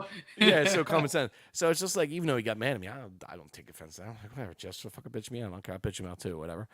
But you know what? We're still great friends. We're good friends. I love Jeff. Jeff loves me, I'm sure. And actually, Jeff loves you, yeah. No, he's no, but you know what? A good friendship has those moments. Oh yeah, of course, yeah. Well, geez, Chris, I bothered that guy so much during my breeding season this year. It's not even fucking funny. And he answers all my calls, which is good, or most of my calls. But he always answers. And that's what generally, Jeff. That's what's good with Jeff too. Like me, you know, he answers everybody, dude. I don't even know the traffic he gets, dude. I mean, like, I know I'm busy every day answering a few, you know, questions or whatever, or people text message because I get my phone number. I don't care. Text message me. I can't even. I don't even understand what he goes through, brother. You know, I'm like, I can see why he could get pissed at me once in a while. I was like, Joe, I knew you for 2 years now, dude. Call Ship Your Reptiles, dude. Leave me the fuck alone. Like, what the fuck you doing? Like, he didn't say that, but you know, I'm thinking like, it's probably what he's thinking. And he's right, you know. I say, well, because he knows I'm detail oriented, and I get anal, and I get very like, oh my god, is it gonna get delivered tomorrow? It's like, you know, but it's just, you know, Jeff's good people, man. So good dude. Success story through Ship Your Reptiles. You got it figured out and stuff with that, or it's so freaking easy. Yeah. Oh, it's so easy. Get it? Did you get an account yet? I have an account, yeah. Okay, good. Yep. It's so freaking easy, dude. It takes me. Actually, I did it sometime this week. It takes me like 30 seconds to do a UPS tag or a FedEx tag. It's so easy. Yeah. What I really like about them up to other ones is when you put your destination or your zip code, it automatically brings up the shipping centers in that zip code. Oh yeah, when you click on FedEx facility, yeah, you just type in their zip code. And what what I do there, I'll tell you real quick before we get there. So if somebody gives me their zip code and they don't know what their FedEx pickup hub is, what I'll do is like, give me your zip code. So I'll do a quote at the same time. So I'll do a quote and their local hub because it's so hot. I've delivered 3 babies in the last 2 weeks in Texas, and 1 in New Mexico. I'm like, you're talking 105 degrees out there. So I put a nice cold pack in there to, what's it called, cryo pack. I use now. They're awesome. And they got them successfully. Babies were fine. Packs were still cold. Great. But you got to ship to UPS or FedEx hub. You can't deliver to their house because they don't get to 2-3 o'clock. It's 105 degrees. Baby's probably not going to die, but it's not going to be comfortable for them. But if you use cold packs, I always do FedEx hub in hot states down south, dude. Always. Yeah, like this lady today with her daughter's baby she's going to get tomorrow. I'm like, you're in Louisiana. It's gonna be 103 degrees there tomorrow. I got to ship to a UPS or a FedEx. 100%. And she's like, okay, cool. What's your zip code? Okay. So what I do is, I take a picture of the quote because I do direct quotes. I don't say, oh well, okay, the quote's $72. Oh, I'm gonna charge them $95. No, I take a picture of the quote from Ship Your Reptiles, and I take a picture of their local hub because it'll come up with like 3 zip codes or 3 different centers. I'll take 2 pictures. So I'll take the quote, and that picture, and I'll send it to them both, dude, and they love it. They're like, oh, yeah, I could do this zip code. Oh, this address here. Oh, it's only $72. Oh, my God, I thought it was going to be $100. Because, you know, we get 40% discount, or at least I do now. And they love it. They save money on shipping. They know what their FedEx local hub is. They research it. They know where to go. And you know what? That's another part of customer service. Send them pictures. They love it, man. You know, it's great. But in the 5 minutes that we have here, I think it's 4 minutes. But again, just be genuine. You know, again, I'm theatric a little bit on my YouTube videos. Again, you gotta be people like that. Like when I say, "Hey, everybody, what's up, Joe from Hoggin now? What's going on?" You know, yeah, a little bit. You know, you don't want to go overboard, and then you gotta be honest with people and just you know, chill and You know, people like YouTube channels. They need like a little comedic value, Alvaro. All right. Mhm. So just be a little comedic sometimes. Bust a little joke once in a while. I do that in my videos. People like it. You know, like I I might did the have you other. write me a script for some of my No, videos. hell no, dude. Oh my god. No, like I was saying, what was I saying the other in my one video? There's one word I liked. I always say that in my video. I'm like, I really like that word. You know what I mean? Like there's Yeah. like a really odd word you would say, like blunder. Like I was going the other day, I was blundering. Blunder. I like that word, blunder, and that's really good. That's a cool word. You know what I mean? Something like that. People like that. They laugh a little bit. Oh, that's pretty funny. You know, it's not chuckle out loud, laugh out loud, but it's like, oh, it's pretty funny the way he acted. You know what I mean? You know, just a little comedic value that goes, a long way. You're kind of quiet, Joe, compared to Where's Alvaro. Alvaro? Oh, I'm quiet. Am I quiet or no? Not at all, Joe. Not at all. Wait, I is think that a he's being a joke little. or is I that think it's like? a joke. Yeah. Oh, okay, I got you. All right, pretty funny. I like you. But yeah, You both. Joe, I know if we keep talking, we're gonna end up being 3-4 hours here. Oh my god, yeah. Um, Yeah, and my and camera battery's at 20%, so I gotta get going. I'm So surprised it made it the whole way through, yeah, I'm surprised. Dude. I right? thought I had this change. I don't know why it's lasted this long because it said like Maybe because it's not 90 recording and it's minutes. just. Well, it's at 1080, 120 frames. So, but yeah, it's 10 o'clock. I gotta get to bed. I gotta wake up tomorrow. Usually I wake up at 6 o'clock. I gotta wake up at 5 o'clock because I gotta package up 3 babies tomorrow to ship out. So I gotta do that. I gotta put the substrate in the deli dishes, and I gotta put them in there. And what I Part gotta of do it, too. right? The Well, dedication. you know what you want to do too when you send out the babies, which works incredibly well, is like when you're ready to package them up for that day, dip their head in a deli dish of water. They will drink sometimes, and get them filled up with water because if it's a hot area like Texas, they got that water in them, dude. Yeah. And of course, they'll urate or whatever. But you put them in the substrate, and they got some water in them, dude. They won't get dehydrated, and they'll make it to their destination. That's a little trick I did this year, and it works very well. Good tip. All right, brother. Love you, All man. right. Take care. Love you, chat. Be good. Bye. Great show, man. I had Thank a you, fun guys. time, man. Thank you, everybody. Joe, stay real quick Yeah, for we'll talk afterwards. Yeah. the after show. But everybody, thank you again. Make sure you hit the like, subscribe button, and stay tuned to the Morph Market because definitely will be dropping some animals. Yeah, make sure you buy some snakes. Buy some snakes. Yeah, buy all the snakes. Buy some snakes, right. guys. Good night, everybody.